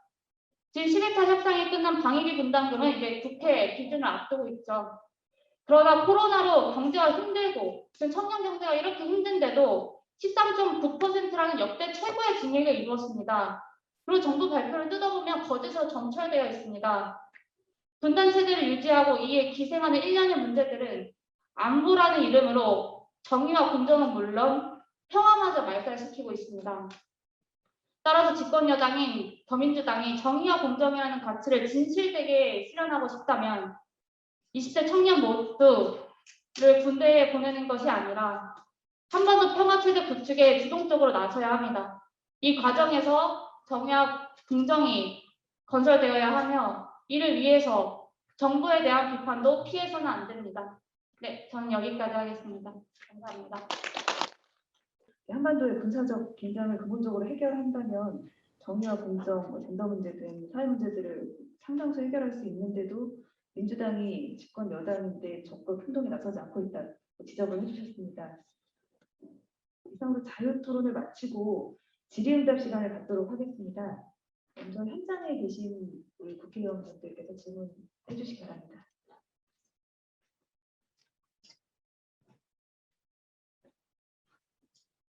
네, 이탄희 의원님 질문 부탁드려요. 네. 그러면 안 돼요. 이용해 주시기 바랍니다. 질문보다는 일단 너무너무 죄송하다는 말씀 먼저 드리고요. 한마디로 퉁칠 게 절대 아닌데 가슴 절절히 많이 느꼈고 저희가 의원들 숫자도 많고 또 뭐 현실적인 여러 가지 경력 이런 것들로 의원들이 각자 전문 영역이 있으면 내용만 잘하면 되지 뭐 사실 이런 생각들을 많이 가지고 있었던 게 사실이에요. 그런 부분들에 대해서 고백을 솔직히 하고 지금 그런 상황이 아니다라는 걸 다시 한번 저희가 절절히 마음을 새기고 그래도 비교적 정치 경험이 짧다는 거는 이제 내가 바깥에서 국회를 바라봤을 때 어떤 마음이었는가 이걸 잘 기억하고 있다는 뜻이니까 초선 의원으로서 또 젊은 의원으로서 더 열심히 뛰겠습니다. 정말 죄송하다는 마음 진심을 드리고요. 제 질문은 다른 것보다 그냥 추상적인 질문일 수 있는데 제가 계속 이야기를 들으면서 느끼는 게 하나가 있어요. 요즘 언론에서 자꾸 공정해서 이제 공정이 메가 트렌드처럼 됐는데 막상 이제 우리 청년분들 말씀을 듣다 보면 공정 문제도 있지만 더 깊이 들어가면 이제 아예 그냥 공평의 문제가 있다는 생각도 좀 들어요. 공정은 사실 선의의 경쟁을 전제로 하는 거잖아요. 서열을 전제로 하는 것이고, 근데 워낙 이제 기회 자체가 줄어들다 보니까 그 공정함이라고 하는 거에 우리가 굉장히 집중해서 그거 자체가 굉장히 첨예하게, 왜냐하면 돌아가는 운이 좋으니까 그런 것처럼 비치지만 사실은 이제 공정은 일부분이고, 그러면 그 어떤 커다란 하나의 기회, 선의의 경쟁을 통해서 내가 평생을 보장받는 그런 게 사라진 사회에서 이 안정감과 공평함은 또 어떻게 확보할 수 있을까? 이런 것들에 대한 이야기를 좀 하고 계시는 것 같은 느낌을 제가 받았어요. 그러니까 그게 사실은 공정함은 불안함을 해결해 주지 않거든요. 여기 앉아 계신 모든 분들이 공통의 불안함을 얘기하셨는데 아무리 내가 공정한 사회를 만들어도 불안함은 여전할 거예요. 불안함을 줄이는 방법은 공평밖에 없는 거 아닌데 제가 이런 생각을 조금씩 요즘 하고 있는데 이런 생각들에 대해서 혹시 좀 피드백을 주실 수 있는 게 있으면 이게 맞다 틀리다 잘못일 거다 아니면 뭐 구체적인 뭐 주변의 이야기들 전달해 주실 게 있으면 조금씩 나눠주시면 좋겠어요. 그 연결돼서 제가 최근에 우리 윤여정 씨가 굉장히 많이 받고 있잖아요. 어떻게 최고가 됐냐고 물었을 때 최고가 아니고 좀 최준이 되는 사회가 됐으면 좋겠다 말씀하셨던 게 청년들이 굉장히 반응을 하는 걸 잘 봤거든요. 이것도 연결된 문제라는 생각이 들었습니다. 그래서 떠오르는 거 있으면 아무나 생각 나눠주시면 감사하겠습니다. 예, 발언을 하고 싶으신 분이 좀 있으시면 말씀해 주시면 너무 감사하겠습니다.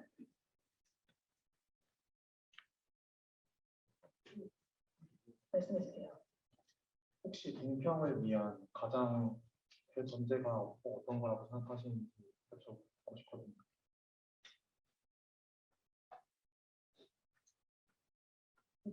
의원님 말씀.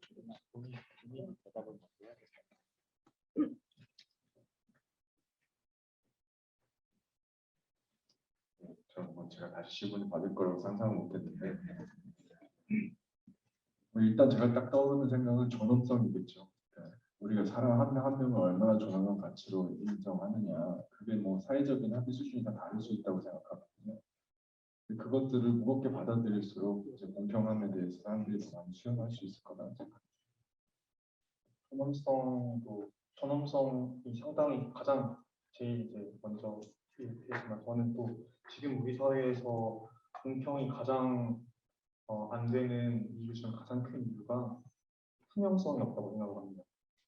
현재 너무 불투명해요. 그러니까 누가 어떤 위에서 어떤 걸 할 때 어떻게 쓰는지 몰라요. LH 많이 분노하지 않았습니까? 투명하지 못했고 그래서 LH에서 그런 공평하지 못한 그래서 누군가가 더 불공정한 일들이 있었던 것 같아서 투명성을 제고하시는 생각이 상당히 필요하실 거라고 저는 생각이 듭니다.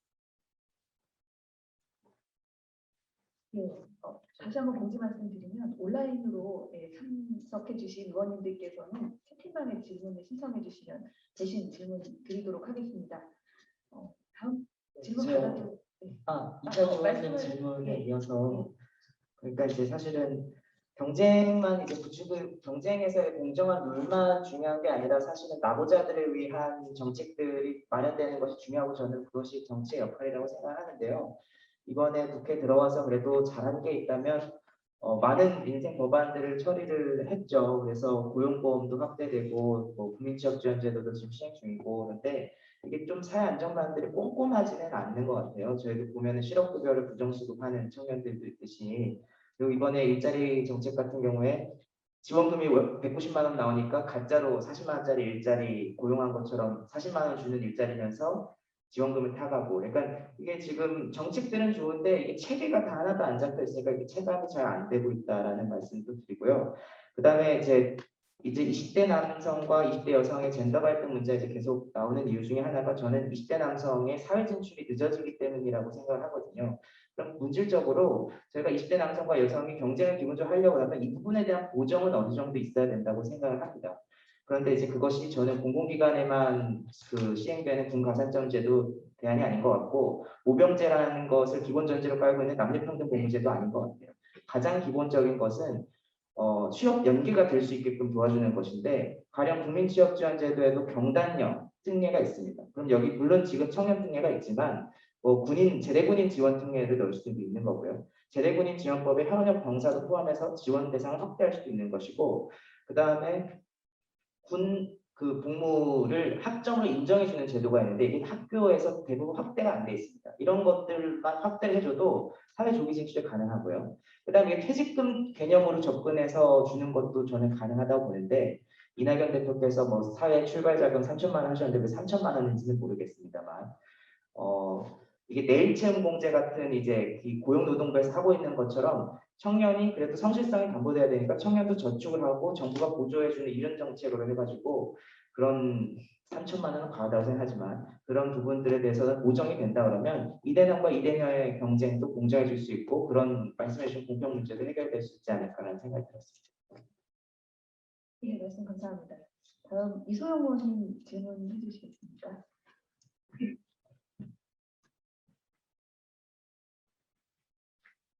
네, 이소영 의원입니다. 먼저 저도 실망시켜드려서 죄송하다는 말씀을 드리고 싶고요. 질문으로 드리고 싶은 건, 정부가 청년 정책이라는 이름으로 사실 많은 일을 하고 있는데, 청년분들 느끼시기에 여전히 이토록 불안한 걸 보면은 그 정책의 효용은 이제 크지 않았다라고도 느끼실 것 같고, 방금 이제 그 체감이 잘 안 된다는 말씀도 하셨는데, 예컨대 청년 일자리를 만들고 뭐 최저임금 인상, 청년 추가고용 장려금, 청년주택, 행복주택, 청년 월세 지원, 청년 수당, 뭐 국민취업 지원제도, 이제 이런 많은 정책들이 최근 몇 년 동안 쏟아져 나왔었는데, 그나마 청년들 삶에 도움이 되는 정책이 뭐였다고 생각하시는지를 좀 듣고 싶습니다. 앞으로 어떻게 방향을 잡아가야 하는지에 대한 판단을 좀 하기 위해서. 예, 답변을 해주시면 감사하겠습니다. 네. 저는 실제로 SH에서 건설하고 있는 행복주택에 살고 있는데요. 사실 이제 주택 부분에 있어서 많은 불안감을 호소하는 청년들이 굉장히 많습니다. 그리고 청년 늘 때마다 계속 안 되는 친구들도 너무나 많고요. 수요는 엄청나게 많은데 또 탈락하는 사람들도 굉장히 많습니다. 근데 저는 행복주택 당첨이 되면 다 좋은 줄 알았어요. 근데 실상을 까보니까 전 정말 절망을 많이 했습니다. 오히려 행복주택 들어가는 준비를 하면서. 행복주택 들어갈 때 보증금이 4천만 원이었어요. 4천만 원 좀 넘는데, 아니 이걸 도대체 어떻게 마련하는 거지? 라는 생각이 또 들더라고요. 그러면 결국에는 부모님한테 이제 좀 도와달라라고 하거나 은행 대출을 알아봐야 됐었습니다. 그래서 저는 은행 대출을 알아봤죠. 봤더니 주택 도시기금에서 하고 있는 그 청년 전용 그 주택 그 전세 보증금 그 지원 제도가 있습니다. 갔는데 은행에서 제가 3번 갔는데 2번을 거절당했어요. 너 무소득자 아니냐? 무소득자인데 내가 어떻게 너한테 돈을 줄 수 있어? 아무리 정부에서 그렇게 제도를 만들었다 해도 은행에서 안 되면 안 되는 거야 하고 갑자기 저한테 미안하다고 이제 해줄 수 없다고 하더라고요. 그거를 준비하면서 제가 소득이 없다라는 거, 나는 일을 하고 있긴 하는데 소득이 없다라는 것에 대한 절망을 처음 느꼈습니다. 그런데 어떻게 해서 어렵사리 받을 수 있었죠. 제가 받을 수 있는 최고의 금액은 3,300만 원이었는데요. 그러고 나서 이제 그것도 부족하잖아요. 들어가는 데 있어서 부족했기 때문에 사촌 작은 이모의 이제 돈까지 이제 빌려가지고 지금 들어가게 됐습니다. 그래서 행복주택을 많이 공급하는 것도 중요하겠지만 실제로 들어가기 위해서 보증금이 매우 높아요. 그걸 위해서 또 빚을 내야 되는 현실이 있고요. 그래서 이런 것을 보면서 참 청년 정책의 동전의 양면성을 경험했던 것 같습니다. 그래서 말씀해 네. 그 중요한 문제라서 제가 말씀드리고 싶었는데요. 아까 말씀드린 실업급여, 고용보험 뭐 이런 것들은 사실 노동자잖아요. 청년만 대상이 되는 게 아닙니다. 그러니까 청년 관련된 정책 보면요. 법조문이 의무조항이 아니라 다 임의조항입니다. 그러니까 물량이 예산에 따라서 배정이 되는 거고, 그리고 지금 뭐 청년고용 일자리 대책 이런 거는 실질적으로 청년 일자리 확대에 기여했는지 모르겠지만 그래서 사업주가 장려금 보조금을 받아가는 거라서 그것이 청년들한테 효과가 정말 있는지는 더 검토를 해봐야 되는 것이기 때문에 청년 대책이라고 말하기가 어렵다고 생각합니다. 저는 사실은 제가 이제 청년이 과거만 하더라도 청년 수당을 주면 어떻게 포퓰리즘이다 이러는데 이제 전반적으로 사회 인식은 청년 구직 활동을 위한 비용 지원은 이제 타당하다. 그것을 넘어서 청년의 주거 안정을 위해서 월세 지원까지 수도권 같은 경우에는 해줘야 되는 것 아니냐 여기 2단계까지 나아가고 있는데 지금 이런 것들이 뭐 이렇게 청년 기본법에 딱 의무적으로 어느 정도 자격이 되는 사람은 준다 이런 게 없고 다 예산에 따라서 선거 때는 5만 명, 그다음에 예산이 없으면 5천 명 이게 왔다 갔다 하거든요. 국민취업지원제도에서의 청년 등에도 10만 명인데 이게 예산이 빨리 소진되면은 그냥 바로 거기서 지원 중단이 됩니다. 그 지급원에. 그러니까 이게 안정적이지가 않은 거죠. 청년 정책이라는 게. 그래서 저는 이번에 청년 문제를 청년기부법에 좀 더 이 청년 정책을 더 의무화해서 청년들한테 어떤 거를 그러니까 지원을 해줄 것인가에 대한 방향 설정이 되는 것이 중요하고 사실 말이 청년기본법이지 거기에 알맹이는 없다고 저는 생각하거든요. 그래서 그것을 만들어가는 노력이 굉장히 지금 필요한 때라고 생각합니다. 예, 감사합니다. 최진신 님도 답변해 주신다고 합니다. 네, 저 방금 말씀하신 그런 정책과 관련해서 저도 청년 주거 문제에 특히 이제 말씀을 드리고 싶은 부분이 있는데요. 실제로 서울에 사는 청년이라면 그 월세 지원 프로그램을 이번에 그 작년부터 뽑아서 매달 몇십만 원씩 지원을 해주는 정책이 실제로 시행은 되고 있고 저도 동생이랑 같이 여러 번 이제 응모를 했었는데 그게 기본적으로 굉장히 예산이 적기도 하고 그리고 그냥 뽑는 인구수가 너무 적다 보니까 제 주위에 되는 사람이 아무도 없더라고요. 그래서 그런 부분도 아까 방금 그 분께서 말씀해주신 부분이랑 통하는 부분이라고 생각하고 기본적으로 이런 주거 문제나 어떤 그런 것에 있어서 청년 정책을 편다고 한다면 청년들이 지금 실제로 처한 상황에 대한 기본적인 이해가 선행이 되어야 할 텐데 방금 말씀해주신 분들의 그런 말씀을 고려해 보아도 지금 목돈이 하나도 없고 그리고 부모님의 지원을 받을 수 없다면 어떤 보증금을 마련할 수 없고 그리고 청년들이 기본적인 공통점이라고 한다면 미래를 위해서 취업 준비를 하기 위해서 매달 뭔가 꼬박꼬박 저축을 한다든지 목돈을 마련하기 위해서 아니면 어떤 미래의 보증금을 마련하기 위해서 그런 저축을 할 수 있는 그런 조건을 원하는데 월세가 그런 부분에서 스스로 자립해서 살고 있는 청년이라면 가장 큰 걸림돌이 될 수 있다고 생각하는데 보증금이나 월세 부분에서 그런 어떤 부담을 줄여주려는 정책들이 기본적으로 그런 이해가 선행이 되고 있는 것인지 저는 조금 회의적이라고 생각합니다. 물론 그런 정책들이 나와 있다는 것이 저는 뭐 일리는 있다고 생각하지만 좀 더 그런 부분들에 중점을 두어서 정책들을 개선해 나갈 수 있으면 좋을 것 같습니다. 좋은 의견 감사드리고요. 전용구 의원님 질문 이어서 받아도 될까요? 유호님 이용원님 먼저. 네. 답변 추가로 주셔도 좋습니다. 네. 네, 저는 서울청년 정책 네트워크에서 활동을 하고 있는데요.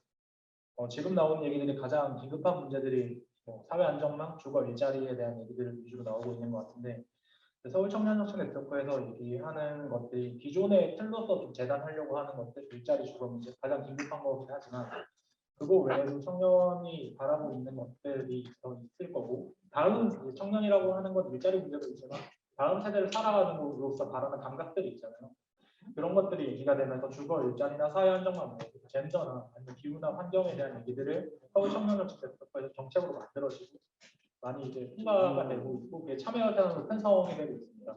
기본적으로는 여기 이런 것들을 좀 참고하면서 저는 좀 아이디어나 이런 것들을 얻을 수 있지 않을까 생각을 하고요. 중앙정부에서 청년 정책 같은 경우에는 이제 국무조정실 산하에 이제 청년 정책 참여단 이런 것들을 만들어졌고 지금 가동이 되고 있잖아요. 근데 그 실질적으로 어떠한 효과를 내고 있는지는 좀 잘 모르겠거든요. 그런 것들이 조금 실질적으로 중앙정부 정책에 영향을 발휘할 수 있는 정책 통로들이 만들어져야 되지 않을까라는 생각입니다. 네, 답변들이 다 너무나 도움이 되는 말씀이신데요. 혹시 추가로 답변 더 하고 싶으신 분 있으시면 청년 정책에 대해서 없으시면 다음 질문으로 넘어가겠습니다. 네, 여기 양희원 의원 먼저 양해했어요. 예, 양희원 의원님 이어서 질문 부탁드립니다. 네, 제가 10시에 다른 행사가 있어서 일어나야 돼서 다른 위원님께 양해 좀 구했습니다.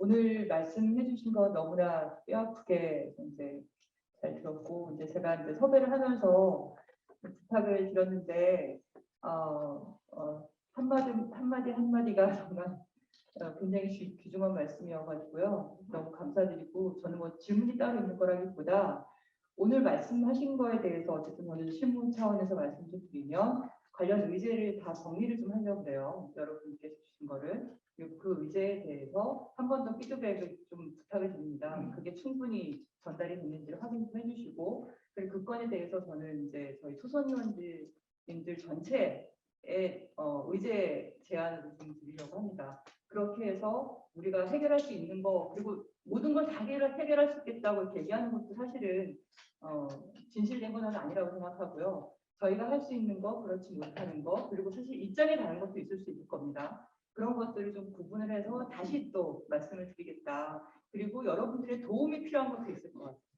그래서 저는 오늘의 20대 청년분들의 얘기가 뭐 여기 분들 그냥 추천을 이렇게 오시긴 했지만 사실상 지금 20대 청년분들의 그 대표적인 말씀이라고 저는 생각을 하고, 그리고 주변 분들한테도 많이 물어보고 또 오신 거기 때문에 그런 걸 풀어나갈 수 있는 그런 시작으로, 오늘 얘기 끝이 아니라 시작으로 그렇게 했으면 좋겠다는 생각이 들고요. 그리고 하나는 나중에 좀 자문을 좀 구하고 싶은데, 요즘에 제가 고민하는 게 뭐냐면 자본주의 사회로 한국 사회가 점점 더 가고 있다. 이 양극화의 핵심은 결국은 자산의 문제거든요.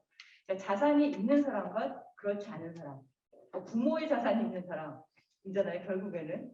그러니까 그랬을 때 저는 청년이라고 하면 기성세대에게 또는 기득권에게 일정 정도 사회로 나갈 때 자산을 요구할 수 있는 거 아닌가, 이런 생각이.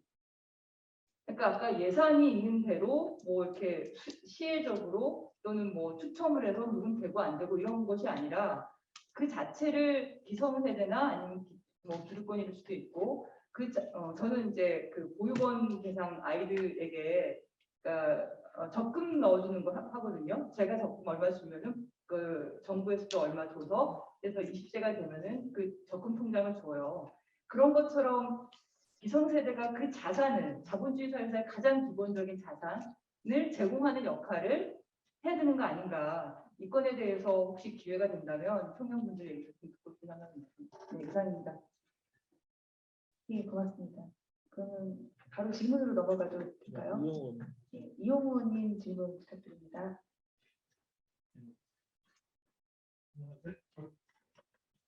예, 이용호입니다. 지금 양희원 의원님 말씀하셨던 일정의 기본 자산이죠. 제 법안을 조만간 발의할 예정입니다. 여러 가지 체계로 한번 시뮬레이션 돌려서 토론해봐요. 출발점에서 어느 정도 차이는 있어도 미니멈은 보장이 되죠. 그걸 보여줬고요. 그리고 두 번째로는 우리가 청년 문제를 이야기하면서 청년 문제 자체가 아니고 미래에 대한 예측 가능성, 지금 계속 하시면서 하는 게 예측 가능성.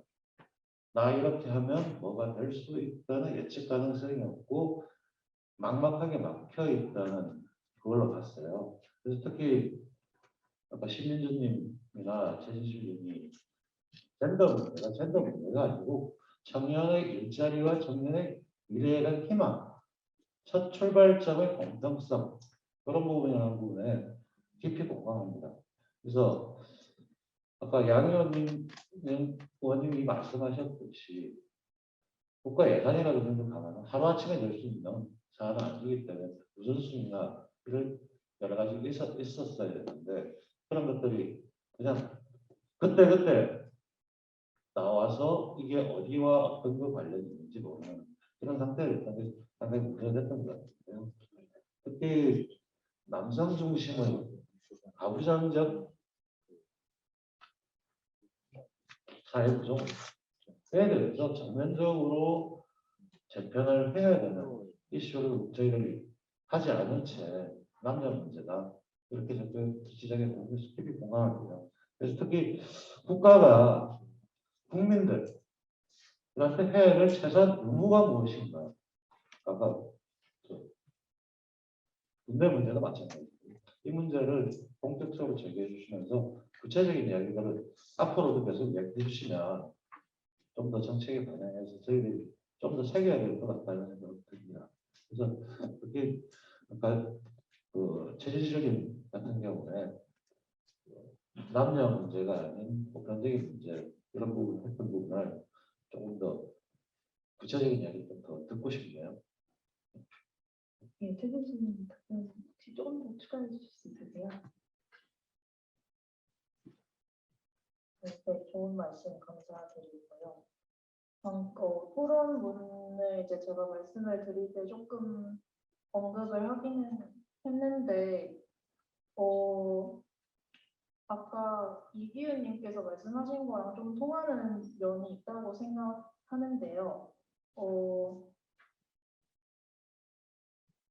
지금 젠더 갈등이라고 하는 나타나는 이런 양상들이 저는 그 구도 자체가 너무 소모적이라고 생각합니다. 분가산점 문제가 그런 식으로 소모되는 것도 저는 너무나 좀 안타깝고요. 저는 남성 대 여성 구도로 가고 있지만 저는 우선 페미니즘적인 어떤 문제의식, 페미니즘적 감수성으로 이 문제를 분석을 하면 이것이 남성의 경우에 기존에는 이제 군대를 다녀옴으로써 예전에 훨씬 더 보수적인 그런 시절에는 여성은 항상 언제나 당연히 중심이었고 그런 상황에서 이제 남성이 군대를 다녀와서 여성을 보호하고 1등 시민의 지위를 얻고 이런 어떤 남성상이 잘 구성이 되어 있었는데 기존의 그런 사회 질서는 이미 현실적으로 공정하지도 않은 사회에서 여성은 사회 진출을 하고 있고 남성의 어떤 기존의 어떤 가계 부양자로서의 지위는 현실적으로 유지할 수 없는 것이 되고 있는데 기성 정치나 어떤 기성 세대들이나 사회 구조가 여전히 그런 모델을 규범으로 제시를 하고 있어서 남성들이 그 사이에서 오는 어떤 갈등이나 불안이나 우울 같은 것이 있다고 생각합니다. 저는 그렇게 분석을 페미니즘적으로 당연히 할 수 있다고 생각하는데 페미니즘이 너무 여성 우월주의나 어떤 극단적인 여성주의 이렇게 나가는 것이 저는 너무나 안타깝고요.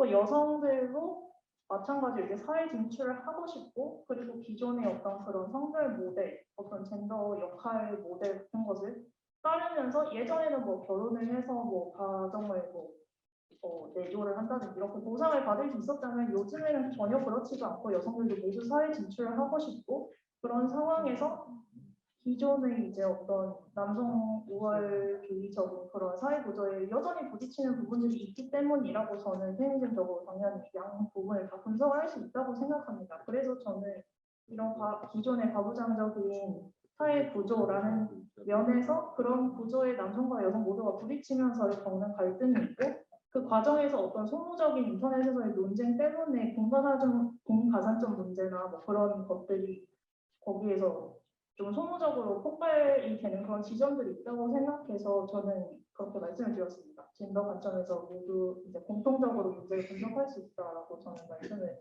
드렸고요. 또 공정 전에 공평이라고 말씀해 주신 의원님이 계셨는데 저는 그게 굉장히 좋은 말이라고 생각하는 게요. 여성들이 느끼는 불공정이라고 하는 것에는 기본적으로 젠더 폭력이나 이런 불공평한 어떤 그런 현실 문제가 분명히 깔려 있습니다. 그런 문제를 빼놓고 여성들이 공정한 경쟁에 도저히 들어갈 수가 없는 구조라고 생각을 합니다. 덧붙이자면 그렇습니다. 예, 감사합니다. 예, 그러면 지금 사실은 한 분 더 청년분께서 참석을 하셨어요. 이 한마디 해주신다고 합니다. 들어보기로 해요. 저도 이제 젠더 문제에 되게 관심이 많은 편인데, 일단 지금 남녀 구도로 가면서 어떤 20대 남성들이 가지는 불만점에 대해서는 사실 공감을 할 수 있다고 생각해요. 왜냐하면 어떤 지금 기성세대의 남성들이 남성으로서 잘하고 크고 기성세대가 되기까지 어떤 혜택들이 분명히 있을 거고 그걸 공감을 하기 때문에 지금의 우리의 사회가 가부장적인 면이 있다라고 하는 부분에서도 공감을 얻는 것일 텐데 반면에 이제 사회를 진출하는 20대 청년들의 경우에는 그런 자기 어떤 혜택을 직접적으로 와준 게 없지만 뺏기는 것만 많다는 생각을 분명히 할 수 있다고 생각해요.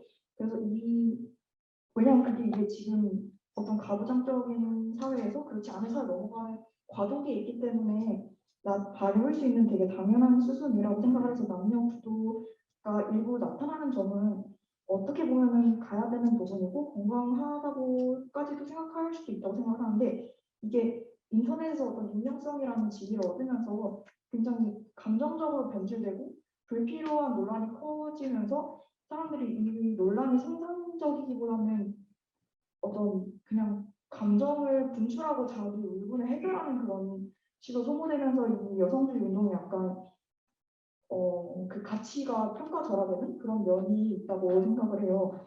근데 이게 어떤 대중들은 굉장히 여러 사람이고 많은 사람들 중에 특히 인터넷이란 뭔가 자극적이고 더 센 발언을 하는 사람들 중심으로 마이크가 돌아갈 수밖에 없잖아요.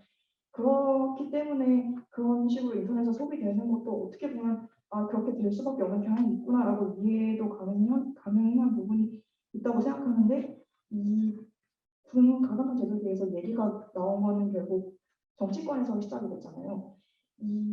이런 발언이 정치권에서 시작이 되면서 더 이상 사람들끼리 싸우는 게 더 이상 문제가 아니라 이게 정치적으로 소비당하고 있다는 기분을 굉장히 강하게 받았어요. 이런 발언이 정치권에 나와서 남녀 구도가 가는 것을 더 장려하고 있지 않나? 어떤 면에서는 이게 건강한 사회라면 이렇게 갈등을 조장하는 사회로 가는 게 맞나라는 생각도 요즘 종종 하고 있고요. 또 그 공정이랑 공평에 대해서 이탄 의원님께서 말씀해 주셨는데 이게 여러분들이 계속 공정을 말씀하시지만 공평에 대해서 공평을 사실 원하기 때문에 공정을 말하는 게 아니냐라는 식으로 저는 이해를 했어요.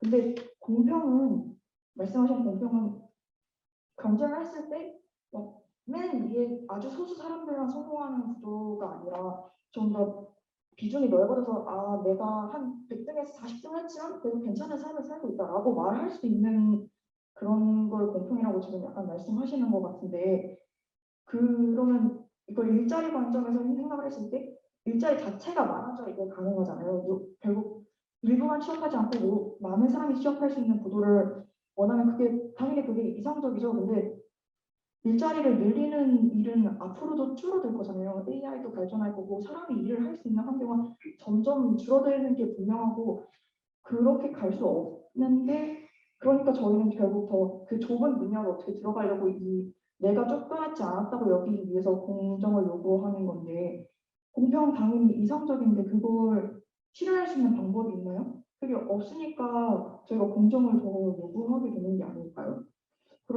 약간 그런 생각이 들었고 그리고 안정감과 공평감을 일자리로 더 이상 확보를 할 수 있을지도 저는 사실 약간 의심스러워요. 다른 재정적 기반에서를 얻어서 안정감을 확보할 수 있는 다른 원천을 얻어야만 이 사회가 더 건강해질 수 있지 않을까라는 생각도 하고 있습니다. 감사합니다. 예, 말씀 이어서 그래도 답변을 해주시고 시간이 많이 지나서 조금 축소하고 싶은 그래도 말씀. 네네네, 알겠습니다. 저는 이 분가산점제 확실히 이제 정치권에서 얘기를 하면서 오히려 갈등을 조정한 결과를 낳죠. 근데 이제 실제로 20대 남성이 군에 다녀와서 취업에 불리하냐 이거에 대해서 한겨레 22일 기사를 다들 꼭 읽어봐 주셨으면 좋겠는데 한 연구 결과에 따르면 군 복무자가 제조 후에 첫 직장을 들어가는데 이제 남성 같은 경우에는 10개월이 걸린다고 했습니다. 그런데 이제 비대상자, 결국 여성 혹은 장애인이죠. 그 경우에는 13개월이 걸린다고 합니다. 이 지금 현재 상황에서 군 가산점제 지금 현재 이미 고용 시장은 여성에게 매우 불리한 상황에 있습니다. 그리고 군 가산점제에 대한 위헌 판결문 꼭 읽어봐 주셨으면 좋겠는데 거기에 이렇게 적혀 있었습니다. 공무 수행 능력과 관련하는 성별을 기반한 것은 여성 사회 진출의 비핵박탈이라고. 그래서 이 부분을 명확히 해주셨으면 좋겠고, 그리고 여태까지 계속 나온 이야기를 생각해 보면 청년 의원님들의 질문 속에서 청년은 어떠한 위치에 있는가를 생각해 보면 굉장히 불안하고 경제적으로 불안한 어려운 청년들 이렇게 좀 표상되는 것 같아요. 네, 불안정하고 앞으로 미래도 막막하죠. 근데 청년들이 항상 그렇게 불안한 경제 생활에서만 매몰되는 것이 아니라 정의를 요구하고 있기도 합니다. 그런 목소리에도 좀 귀를 기울여 주셨으면 좋겠고 환경, 평화, 여성 여러 정의들이 구현됐을 때 우리의 가치, 청년으로서의 삶의 가치가 더 빛날 수 있을 거라고 생각합니다. 너무 경제에만 매몰돼서 생각 안 해주셨으면 좋겠습니다. 1분만 발언하겠습니다. 네. 존경하는 이용 의원님께서 아까 이제 자산 관련한 이제 법안을 만드신다 하셔서 제가 생각이 난 건데요. 사실 이제 청년 희망 키움, 청년 저축 계좌 이런 것들이 있는데 이게 지금 근로를 해야 되고 그 다음에 중위소득 30%거나 중위소득 50%여야 돼요. 그러니까 4인 가구 기준, 그러니까 차상위 계층만 되어 있거든요. 그리고 또 학업을 하는 학생들은 그게 안 돼 있어요.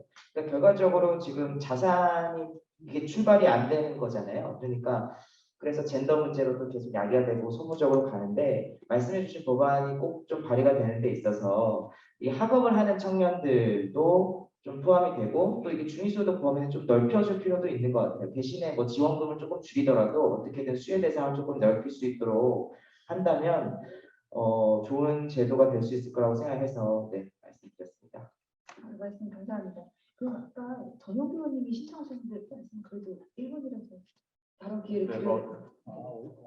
네, 맞습니다. 아까 듣다가 잘 안 들려가지고 현장으로 바로 달려왔는데요.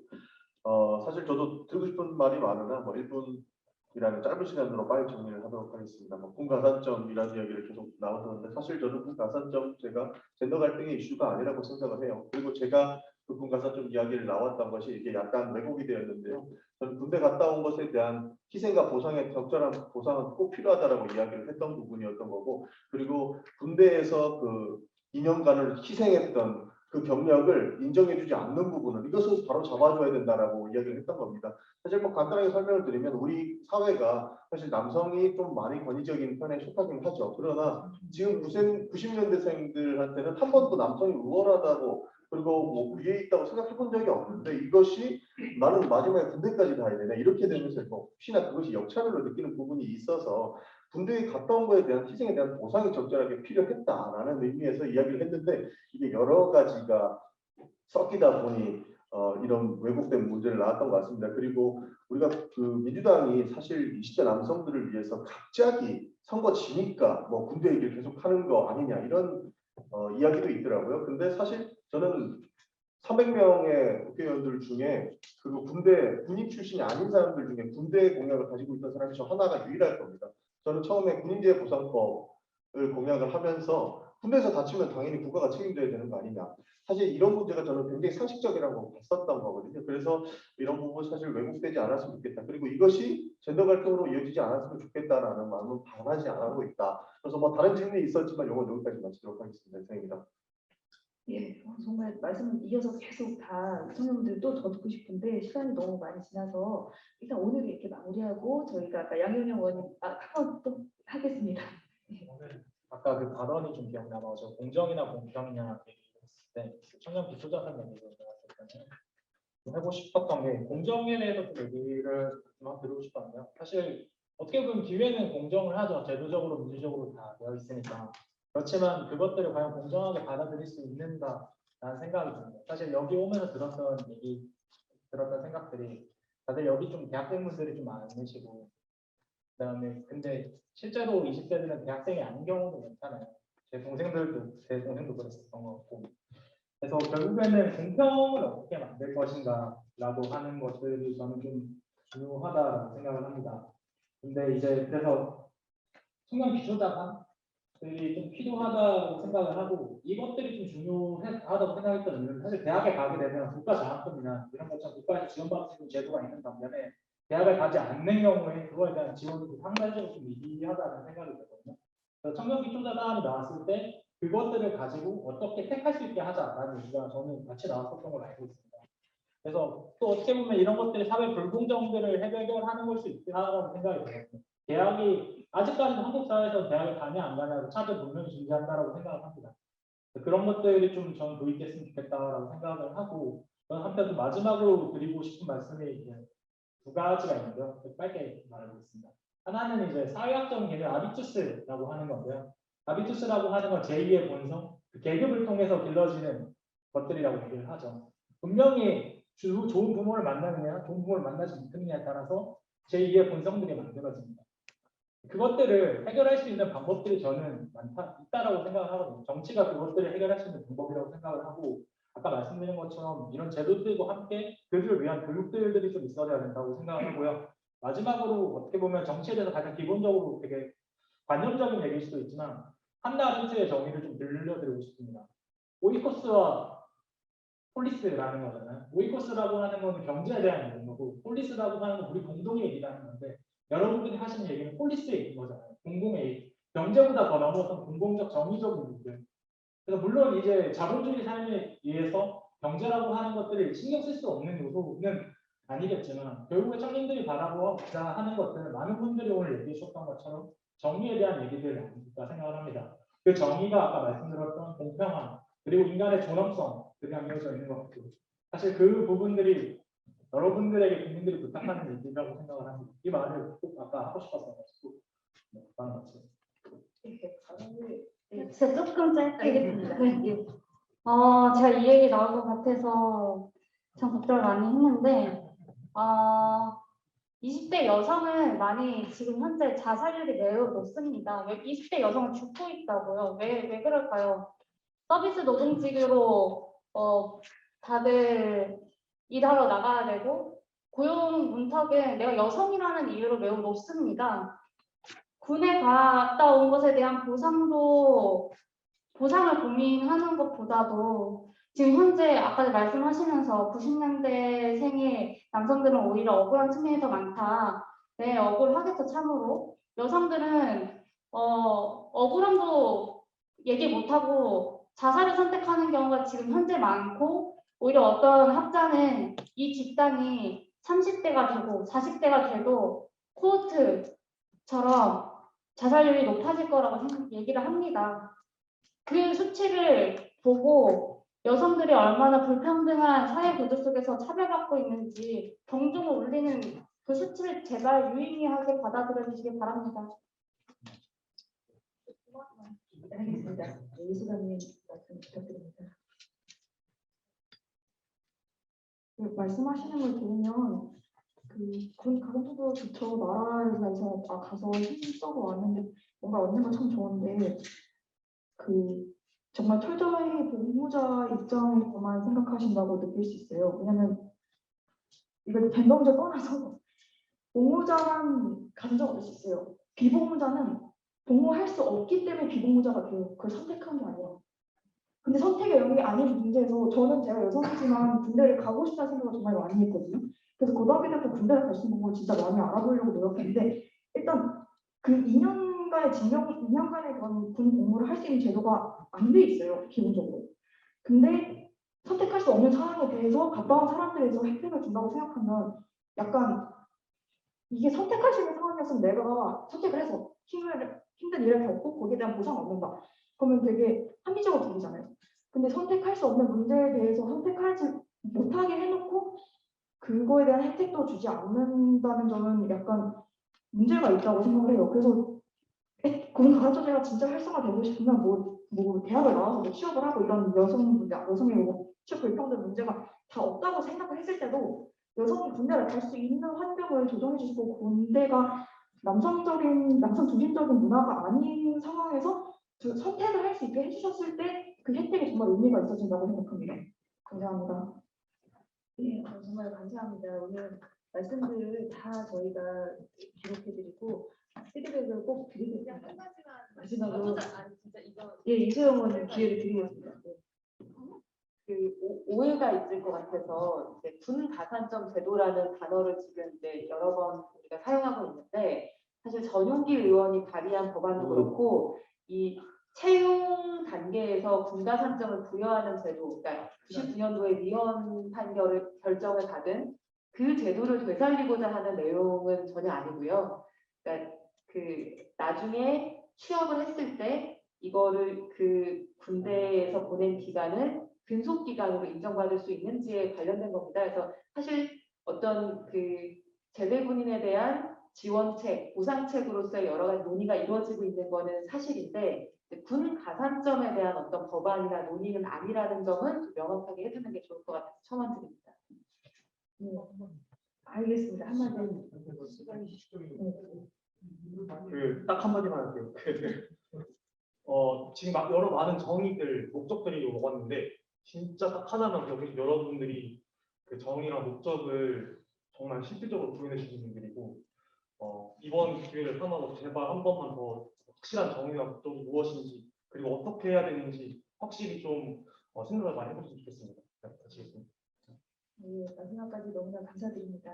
저희가 이렇게 피드백을 드리겠다는 약속으로 이렇게 사진이랑 같이 찍어주면 좋겠는데요. 괜찮으시죠? 네, 같이 사진 촬영을 간단하게 진행할 건데 마지막에 고영민 위원장님 혹시 마무리 말씀 해주시면 감사하겠습니다. 예, 뭐 시간이 지나니까 길게 얘기 안 하고요. 오늘 들은 얘기 중에 안 오려고도 했다. 가서 얘기해봤자 뭔 소용이 있을까 이 말이 또 가장 저희들이 또 반성해야 될 지점인 것 같은데 아까 우리 양의원 의원님이 얘기했듯이 오늘 내용을 우리 지금 온라인으로도 한 50여 명의 분들이 참여를 계속했습니다. 아까까지. 그래서 못 들으신 분들에서 녹취록을 다 해가지고 공유하고 그 제안한 것들을 입법할 것인지 정책할 것인지를 다 정리들을 해가지고 반드시 오늘 말씀하신 우리 청년분들에게 다시 답을 해주겠다라는 그런 약속을 드리겠습니다. 네, 가장 오늘 너무 감사하고요. 아까 여러 얘기가 더 오갈 수도 있지만 제한된 시간이 곧 또 청문회도 시작되기 때문에 이 정도로 하면 좋겠습니다. 오늘 너무 고맙습니다.